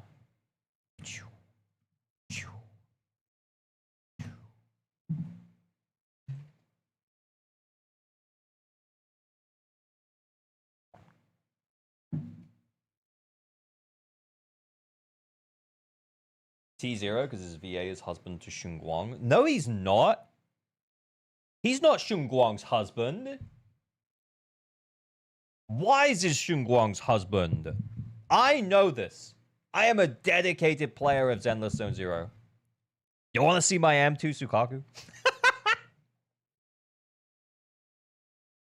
That was the actual situation.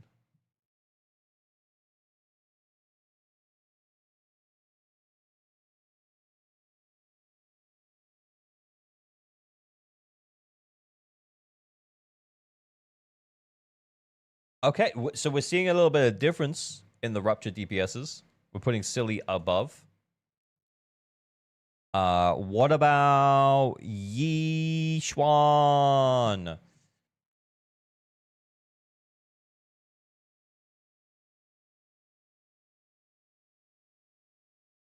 T0, T1, T2, T3, T4. No penis. No penis for me. Mozzarella, thank you for the sub. Much appreciated. Thank you for the tier 1. 07. Thank you, thank you, thank you, thank you.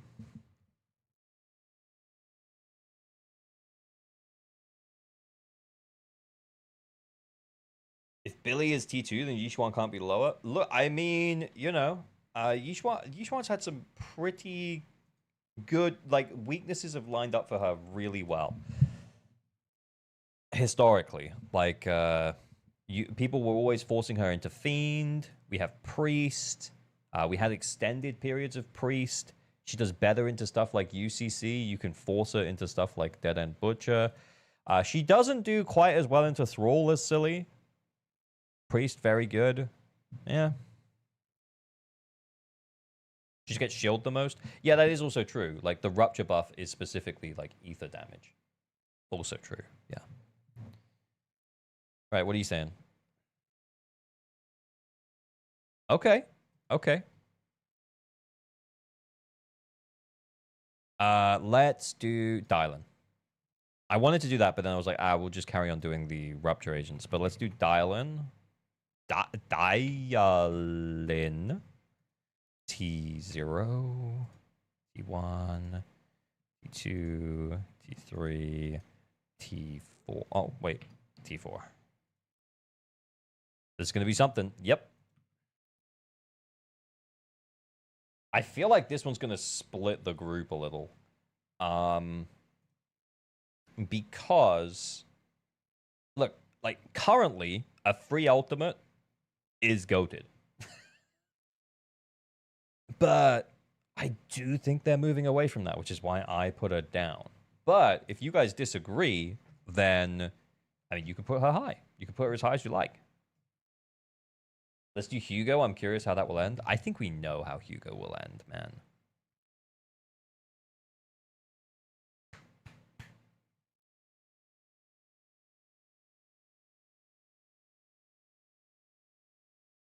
Okay, let's see the sitch. Okay. Okay. I actually thought, yeah, I thought it might be closer. But yeah, T1 does look like it's breaking away with it. That's fine. So she goes into T1. That's fair. Let's go for... let's do Seed. There's a lot of characters to do, man. T0, T1, T2, T3, T4.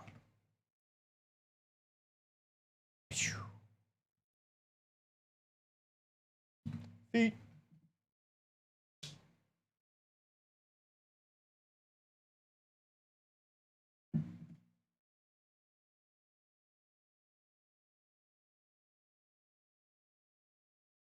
Can we break the list with Hugo, please? Oh, yeah, sorry. We'll do Hugo after this well as well.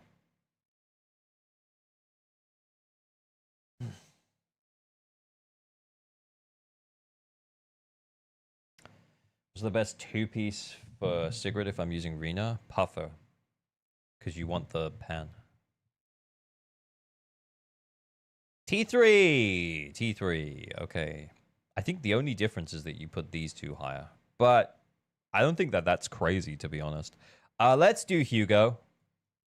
Guys, remember the pull value tier list. We can do a memes tier list another time. But this is for pull value. Wait, what am I doing?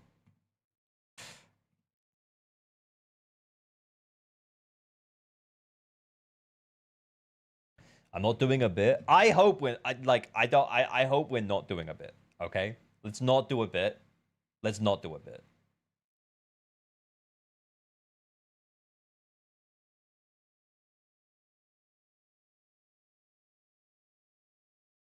Was I the only one doing a bit on Jufufu? Yeah, look, can you guys see the results? Because, like, sometimes, like, if you think a character... Look, I'm not going to tell you how to vote, but it's like, if you're voting in an election, and you're in a heavily, like, conservative area, the Liberal Democrats are never getting it. So...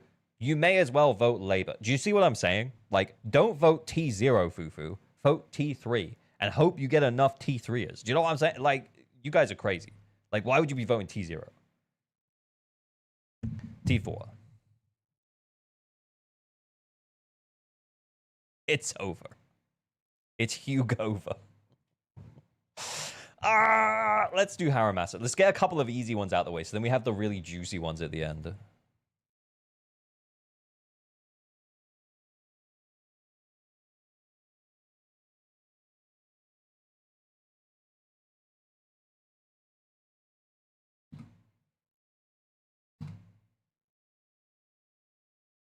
Was it? It was that was a little T0. I didn't even see.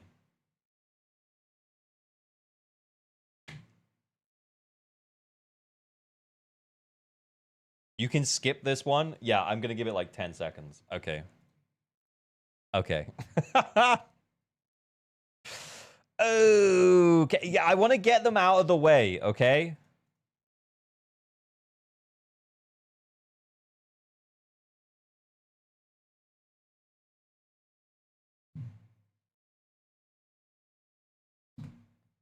Main.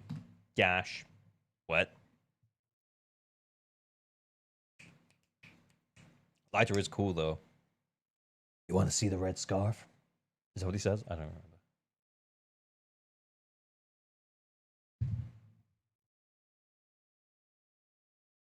It's over already? Guys, I need more water. Okay. It's so over. Let's get the easy ones done, because we can just do them quick. So just put one option. Why? Oh my god!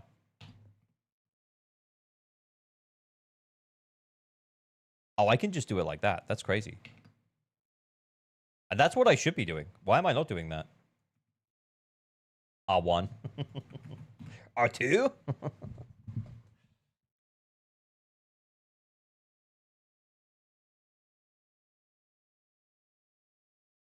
My shark woman, why have they forsaken you? No, it's just R is next to T on the keyboard, and I messed up. I messed up again. Vote's over? Vote's over. Right, okay, we firing through these ones.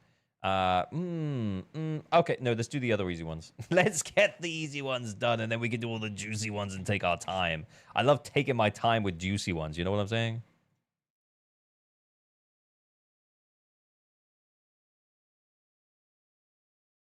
Wait, what?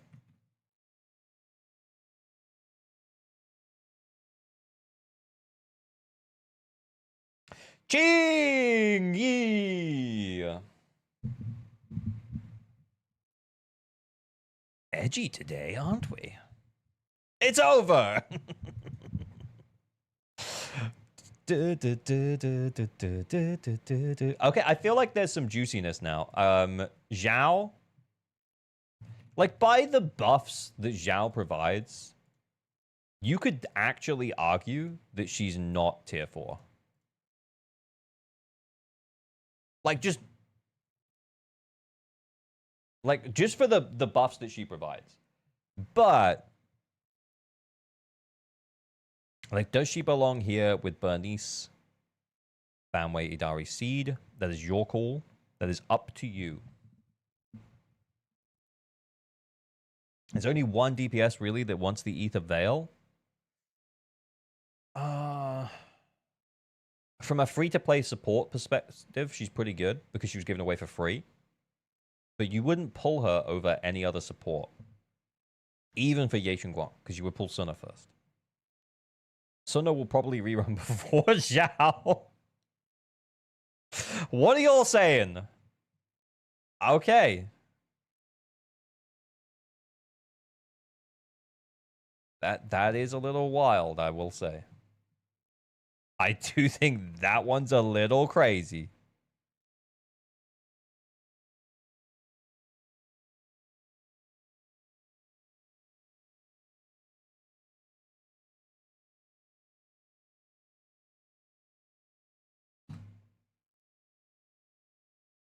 Tier 4 characters, I think, are never pulls. I think you can argue Zhao. I think that's what I said when we first put Zhao in. Was like I could hear the argument for T3. I can hear the argument for T3. Like, she provides, was it like 1,000 attack and some damage bonus and stuff as well? And then a lot of the rest of her kit is locked behind her engine because she was given away for free. Yeah, there would be no reason to pull her over Suna, even if you wanted the buffs. But anyway. Yeah, I do think you guys are a little... I can hear the argument for it. I just don't think it's a good idea. But Jane, though, again, I can hear the argument for T3. We talked about T3. The reason I would put her down here is because Piper exists, and M0 no sig, which is what this list is. Should you pull Jane? No, because you had Piper for free. But you guys are going to put her T3. I fucking guarantee it. You're off the goop. You're actually off the goop. You'll be crazy.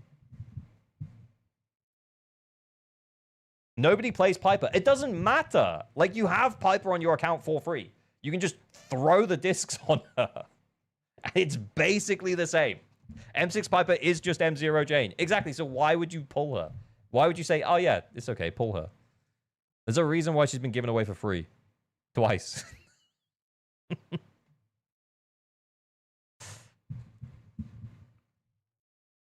Because she's better to play. This is not a fun tier list. Are we having fun now? I'm having fun because I get to laugh at your decisions. I get to laugh at your decisions after you laughed at my decisions. Now I get to take the piss out of you, which is great.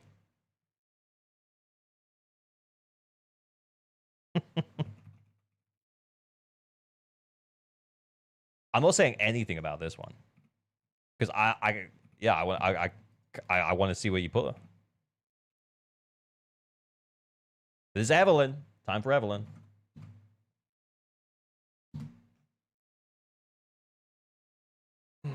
I got 58,000 in Shiyu with Piper. No limited Mindscapes. I'll link the video if I could. You mean Deadly Assault, because you can't go over 50,000 in Shiyu, right? Fun isn't part of the value. Points at Sigrid video. What do you mean points at Sigrid video? I said I pulled her because I really liked playing her. But if we're talking about pull value from a meta perspective, how valuable they are for your account to pull, including both versatility, weighing up versatility and power, and then considering where you should put them, fun is not part of the conversation there, I guess. Look, I'm not against the idea of incorporating fun, but I think it should just be a separate tier list.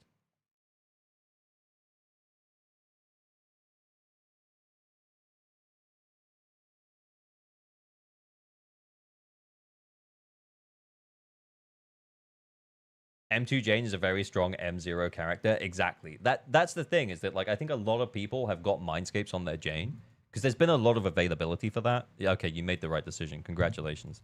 There's been a lot of availability for that. And let's do trigger.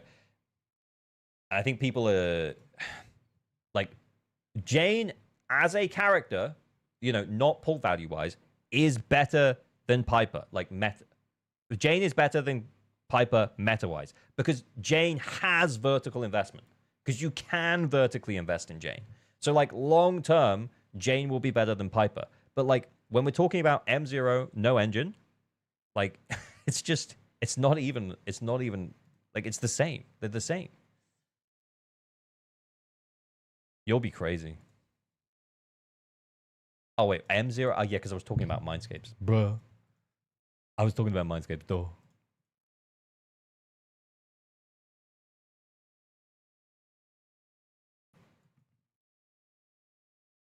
Trigger T0 Jickle.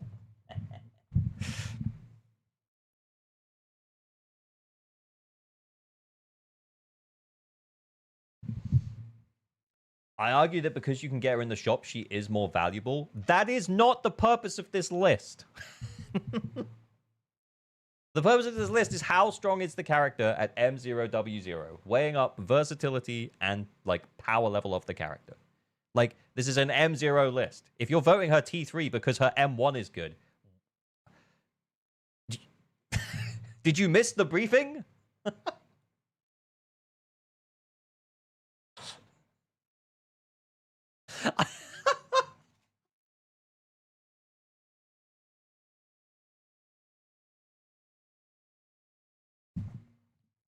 Yeah, do you need to re-explain it for every character? You're probably right, because people come in and they go out. Like, it's...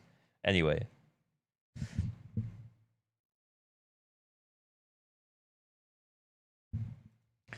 Right. Okay. All right. Okay. Cool. Cool. We understood the briefing this time. This time! Not all the time, but sometimes. Wow, there was a lot of Vivian love when I put Vivian where I put her. I'm not going to remind you where I put her. I'm also not going to specifically talk about Vivian right now because I want y'all to make a decision. But remember, pull value, M0W0. Where does Vivian go? Weigh up flexibility versus her power level. Why is Dylan a great pull when all the characters she synergizes with are okay tier? No, I don't think I put a single DPS above okay. For the reason being that pull value is, what's the word? What's the best way to explain it? Like supports and stun agents to an extent are kind of supports will be more valuable than DPSs because they will last longer because they don't replace them so frequently. There's a reason why in a lot of gacha games you get DPS, DPS, DPS, DPS, DPS, DPS. And it's because they're just DPS cycling. There's a new best DPS every patch or two. Whereas supports tend to last a lot longer, which is why we put them higher. Okay. Ooh. The fact that T4 is so close is actually crazy. That's actually crazy. Okay, T3. T3 for Vivian. Okay, this is cool. Let's do... We did Dylan. Let's do Norma. Normu. Neroma. 0, T1, 2, 3, T4.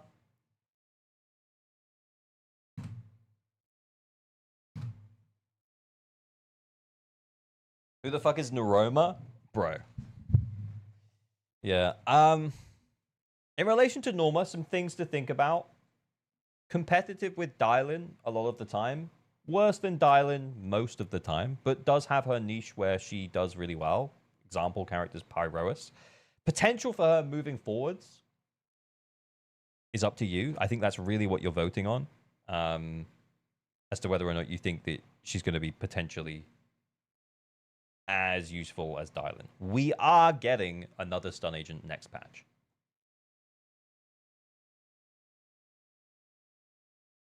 Yeah, I do think she's going to scale well throughout the season. There's a reason I put her here as well. Okay, cool. Let's do...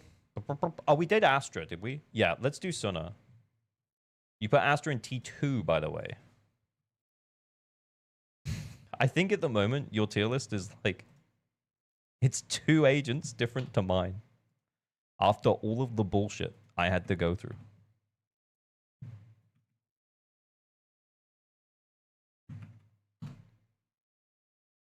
Yeah, so it's better. Problem?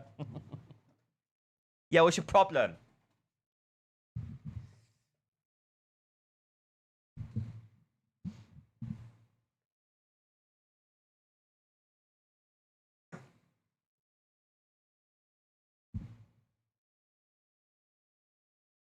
With every patch we don't get an AOD event, an innocent MiHoYo dev dies. Have you no heart?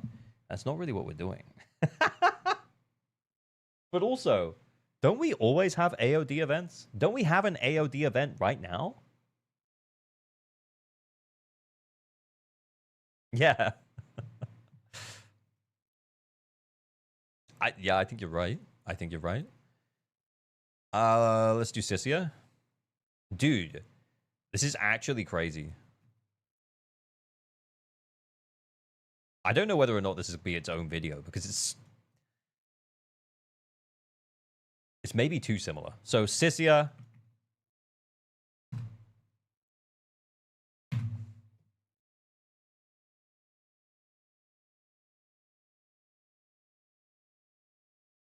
Telling us to go unhinged? I don't think I'm saying that.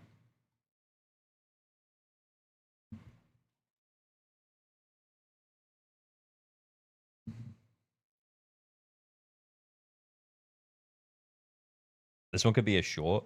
Yeah, I think it'll also be really funny if at the end it's like two. If it's a few agents different, then I could be like, okay, guys, so I made my pull value tier list. You ripped the shit out of me. Then you just made the same list.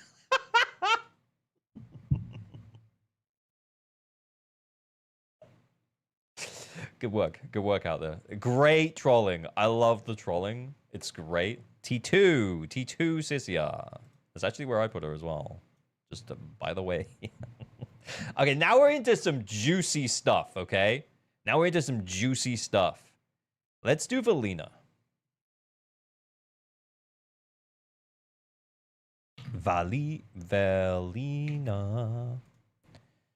0, T1, T2, T3, T4.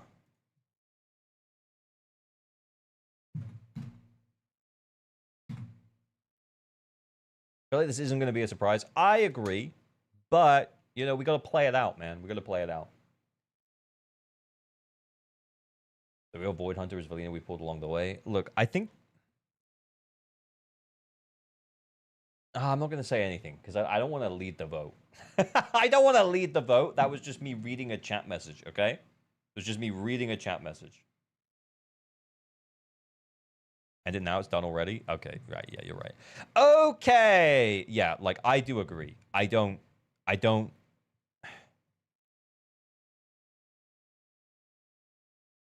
Yeah, she is the Void Hunter, realistically. Let's do Yuzuha, then.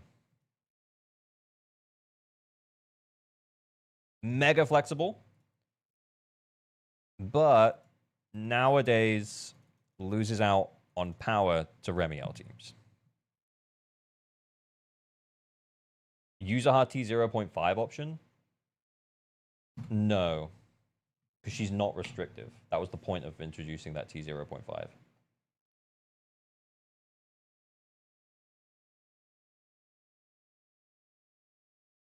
Yeah, the point of that T 0.5 is that, like, I didn't want to put her in either T1 or T0, like, when I rationalized it. Because I was like, she's obviously the strongest character in the game, but she is very, very restrictive. But I think that she's more valuable to pick up than the characters in Tier 1.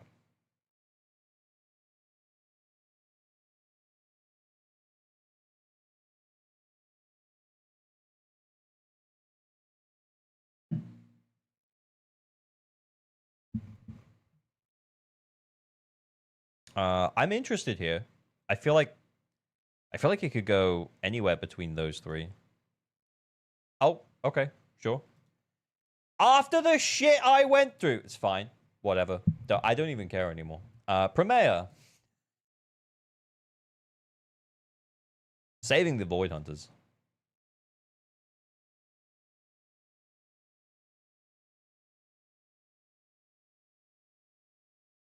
Daring today, aren't we?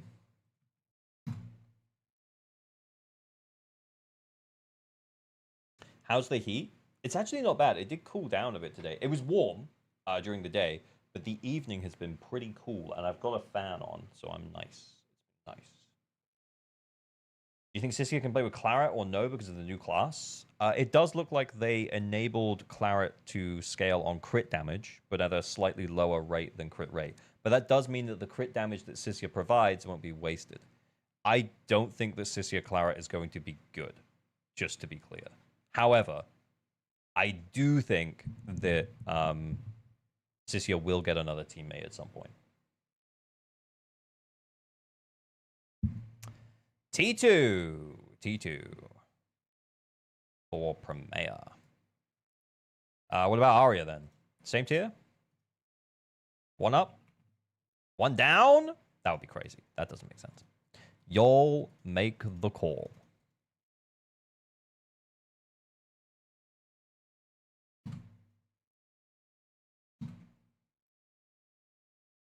Oh, it says initial crit damage on Claret crit, so it's not during combat? Oh, shit.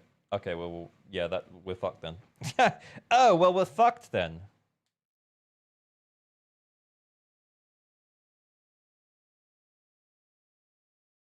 Yeah, probably not so much then.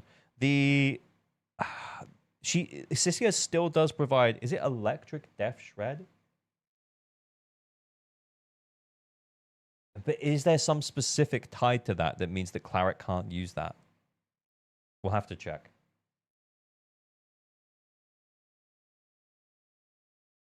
Or yeah, Claret can use that. I think Claret can use that.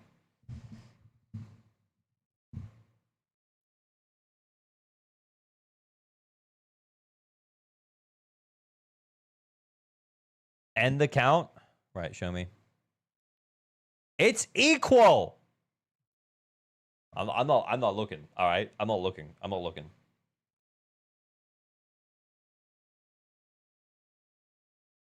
I could just do a revote T1/T2.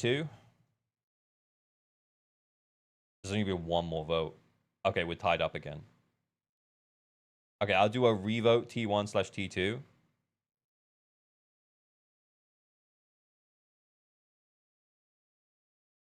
So you can all vote again, because you probably lost it anyway.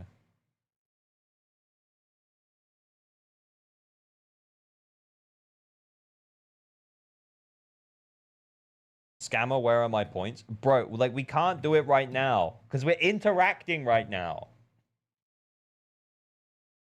We can't turn on emo only right now, when we are literally having a discussion.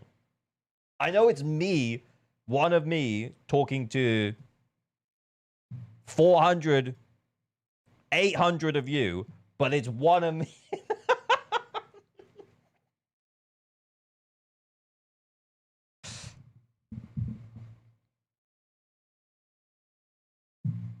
Rule AI, don't worry about it. Yeah. Oh, it's rigged. I don't know if there's enough of a gap between Arya and Promea anyway, but like I wouldn't care if you put her up here. Like I don't anyway, like it's up to you guys. Like you chose Nangong.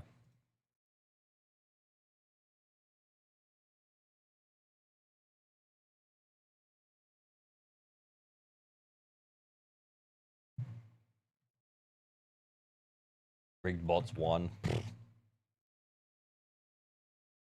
Arya just ran. I know.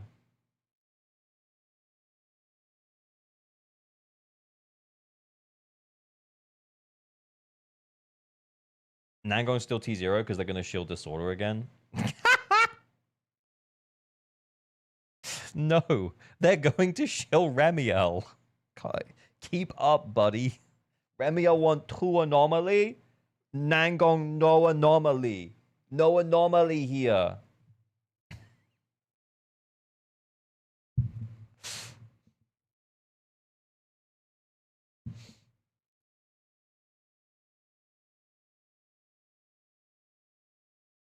Both tier lists ended up a miss in the end.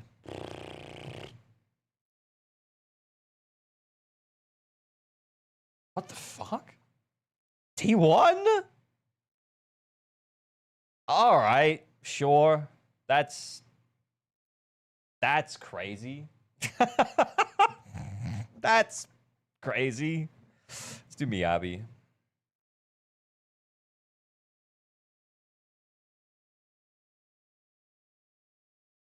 It's so much easier to criticize a tier list than it is to make it.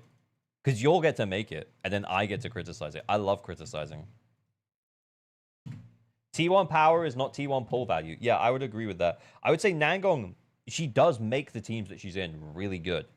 I would argue that she exists in a lot of, like, high-tier teams, like, great teams. Not T0 teams, because they're not, like, best possible teams, i.e. Remiel teams. For anomaly comps, because she doesn't work with the new Void Hunter that just released, who is the anomaly support. So putting her here as a pull value, if Nangong was available right now, Nangong's probably going to be available next patch. And I'm going to say she's complete bait, because we're about to get more anomaly teammates for Remiel. She's not a great pull. You could argue good if you got the teammates for her already. She's not a great pull. You guys are crazy.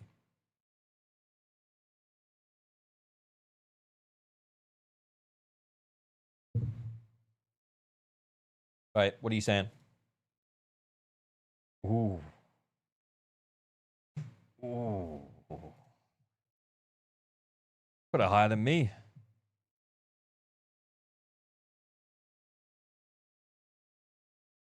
Of course you did.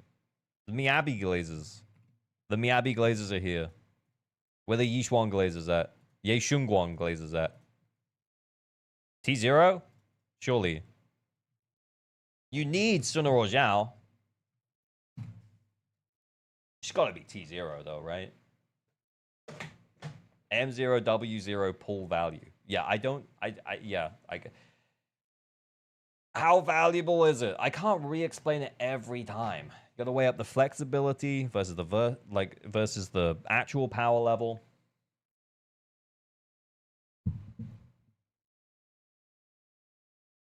T1 with Zhao, T2 with Zhao. I think that's pretty much what I said when I went through it. I was like, if you have free Zhao and you just never picked up Ye Guang, T1, sure. If you don't have Zhao, which is what we have to make an assumption that a new player sees this tier list, and then they think, okay, where do I, should I pull Ye Guang? The answer is, you can. She's good. In fact, you could argue she's great if you have a way to use it. I feel like I'm leading the vote. I'm just gonna reveal it. Okay, that's interesting. It's actually higher than I thought it would be. Okay. Tier 1. Only works with 3 characters. Tier 1, by the way. Okay, let's do Sigrid and then Remiel.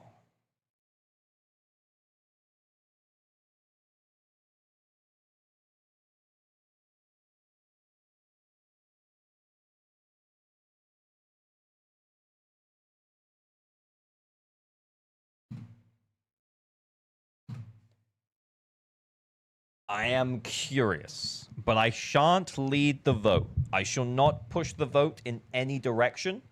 I will not tell you how I feel. I will not even tell you why I feel the way that I feel.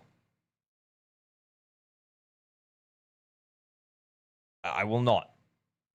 I will not explain it.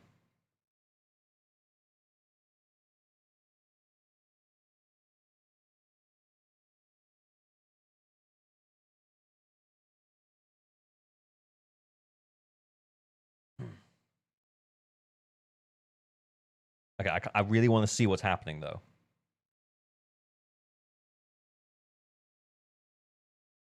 Okay, I was going to say, she cannot be below Shungus. Like, if you put Shungus in T1, Sigrid is just more F to P Shungus. She just needs less. Okay, so the question is, do you want to have a T0.5 for Remiel? Do I just add it in?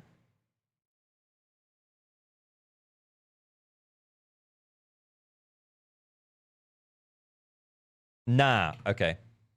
You're just gonna vote T0 anyway, aren't you? Yeah, I saw that coming.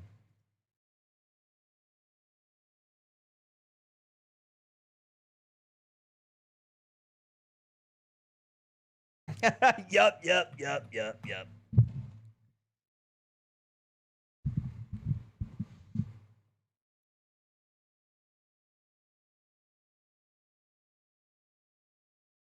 I think most people don't vote on this based on this being M0W0. I agree. I think but I think the thing is that most people like I'm putting this tripod down, by the way. Rock, paper, Davy, thank you for the sub, much appreciated. Thank you for the prime for the 3 months. 07, thank you. But I think most people when they like respond to my pull value tier lists when they get posted, most of those people like have probably never played the characters without their signature engines. They genuinely don't even know what they feel like.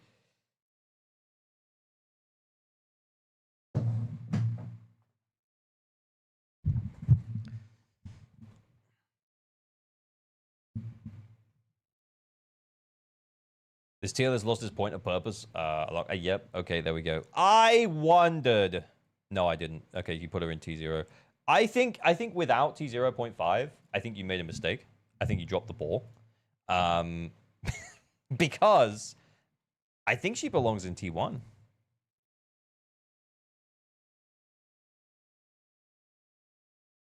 But she is no penis for me. She is the best character. Like without a doubt, she's the best character. She enables the strongest teams in the game. But she is very restrictive in terms of the characters she wants to be played with. Andrew Zors, thank you for the sub, much appreciated. Thank you for the prime 07. Thank you. Yeah, I also feel like you put too many characters in T1. Yeah, and then you had to put her in T0 because she's obviously better than Nangong.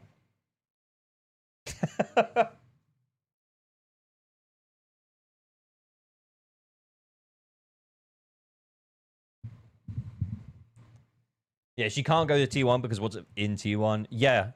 Yeah, you're right. Yeah.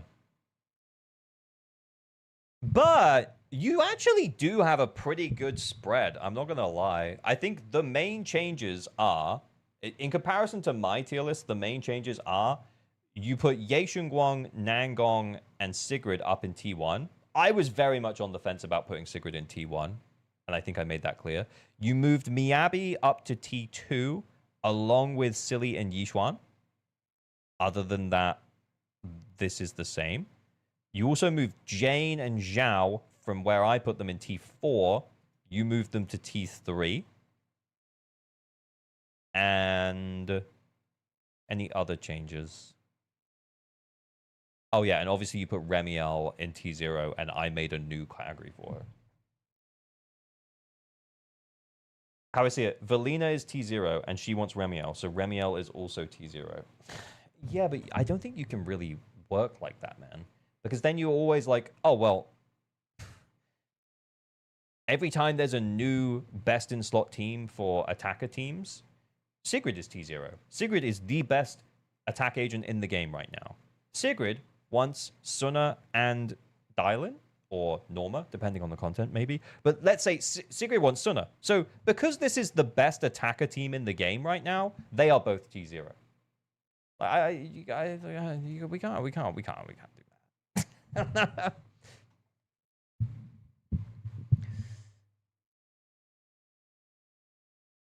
But then Ye Shunguang goes there too. Yeah, yeah.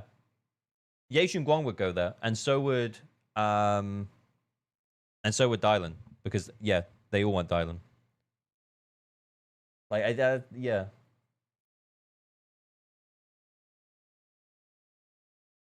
Neko, yeah, Neko exists. We didn't even talk about that. ALG forgot about Sambi. Oh yeah, I did forget about Sambi. Yeah, you guys put her down in T4. Honestly, based. I don't think you're wrong. I think she's a poor value pull. She was given away for free.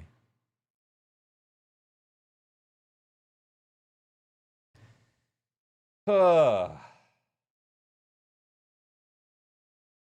4-hour stream just to come to what? This conclusion? Wow. It was fun though. Wasn't it fun though? The real pull value tier list is the friends we made along the way, though. Really? Sambi is free? How? Sambi is being given away for free for the 3.1 anniversary. You can choose Sambi or Trigger or Jane or Hugo or Lucia.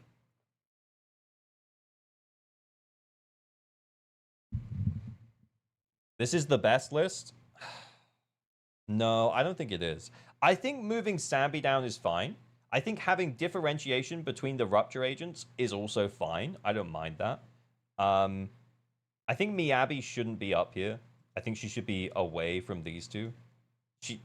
She has really good versatility and flexibility, but she just, from a power level perspective, she doesn't work with the way that New Anomaly wants to work. Like, that's only going to get worse. So I think that was a mistake. I also think that putting Nangong up here is crazy. Like, I can hear the case for Sigrid to be in T1.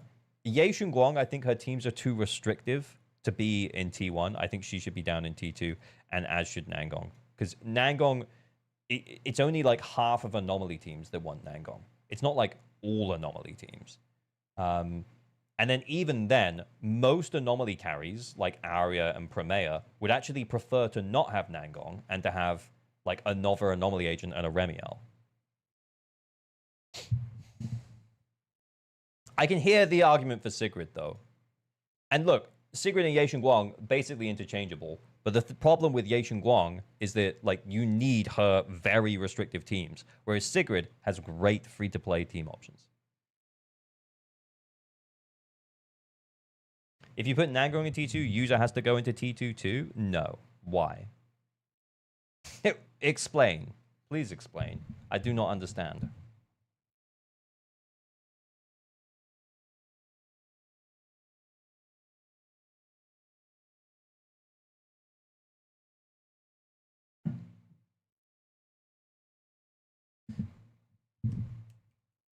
Zhao in T3 is actually mad. Well, yeah, she's giving it away for free. That's crazy.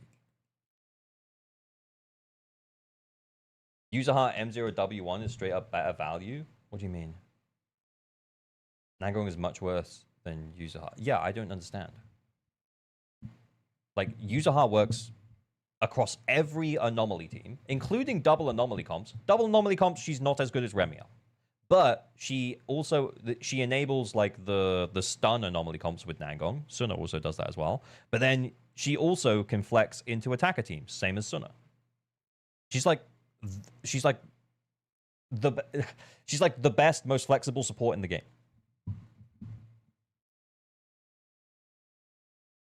It's the same argument she doesn't work with Remy in the way new anomalies are going to work. Yeah, but you still need 3 teams.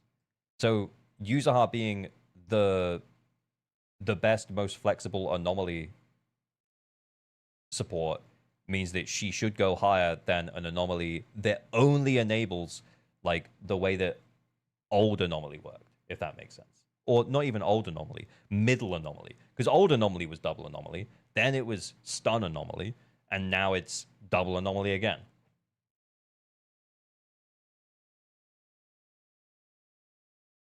Nangong should be the tier below. Hey, look, you guys voted for it. You put her in the same tier.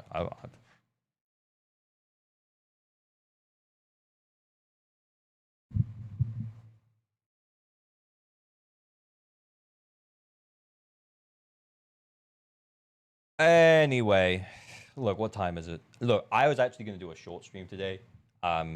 We didn't even really play the game, but I did have fun. Should we raid? Should we raid out? It's been a good, fun time. Oh my. We didn't even have any music on.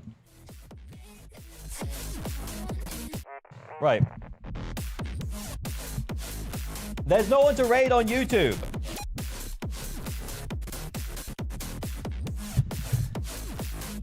Oh, I need to do the outro.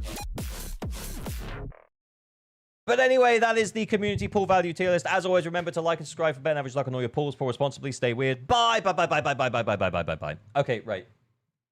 There's no one to raid on YouTube. Good night, YouTube. Twitch will find someone to raid. But thanks for hanging out. It's been real. It's been fun. I will be back on Tuesday. No stream tomorrow, but yeah, I will be back on Tuesday, which will be my last stream before Gamescom. And then you won't see me until probably mid-weekend or like, anyway. But yeah, but I'll see you on Tuesday for the last stream before Gamescom. Thanks for hanging out. It's been real. It's been fun. And I'll see y'all soon. Right. Good night, YouTube.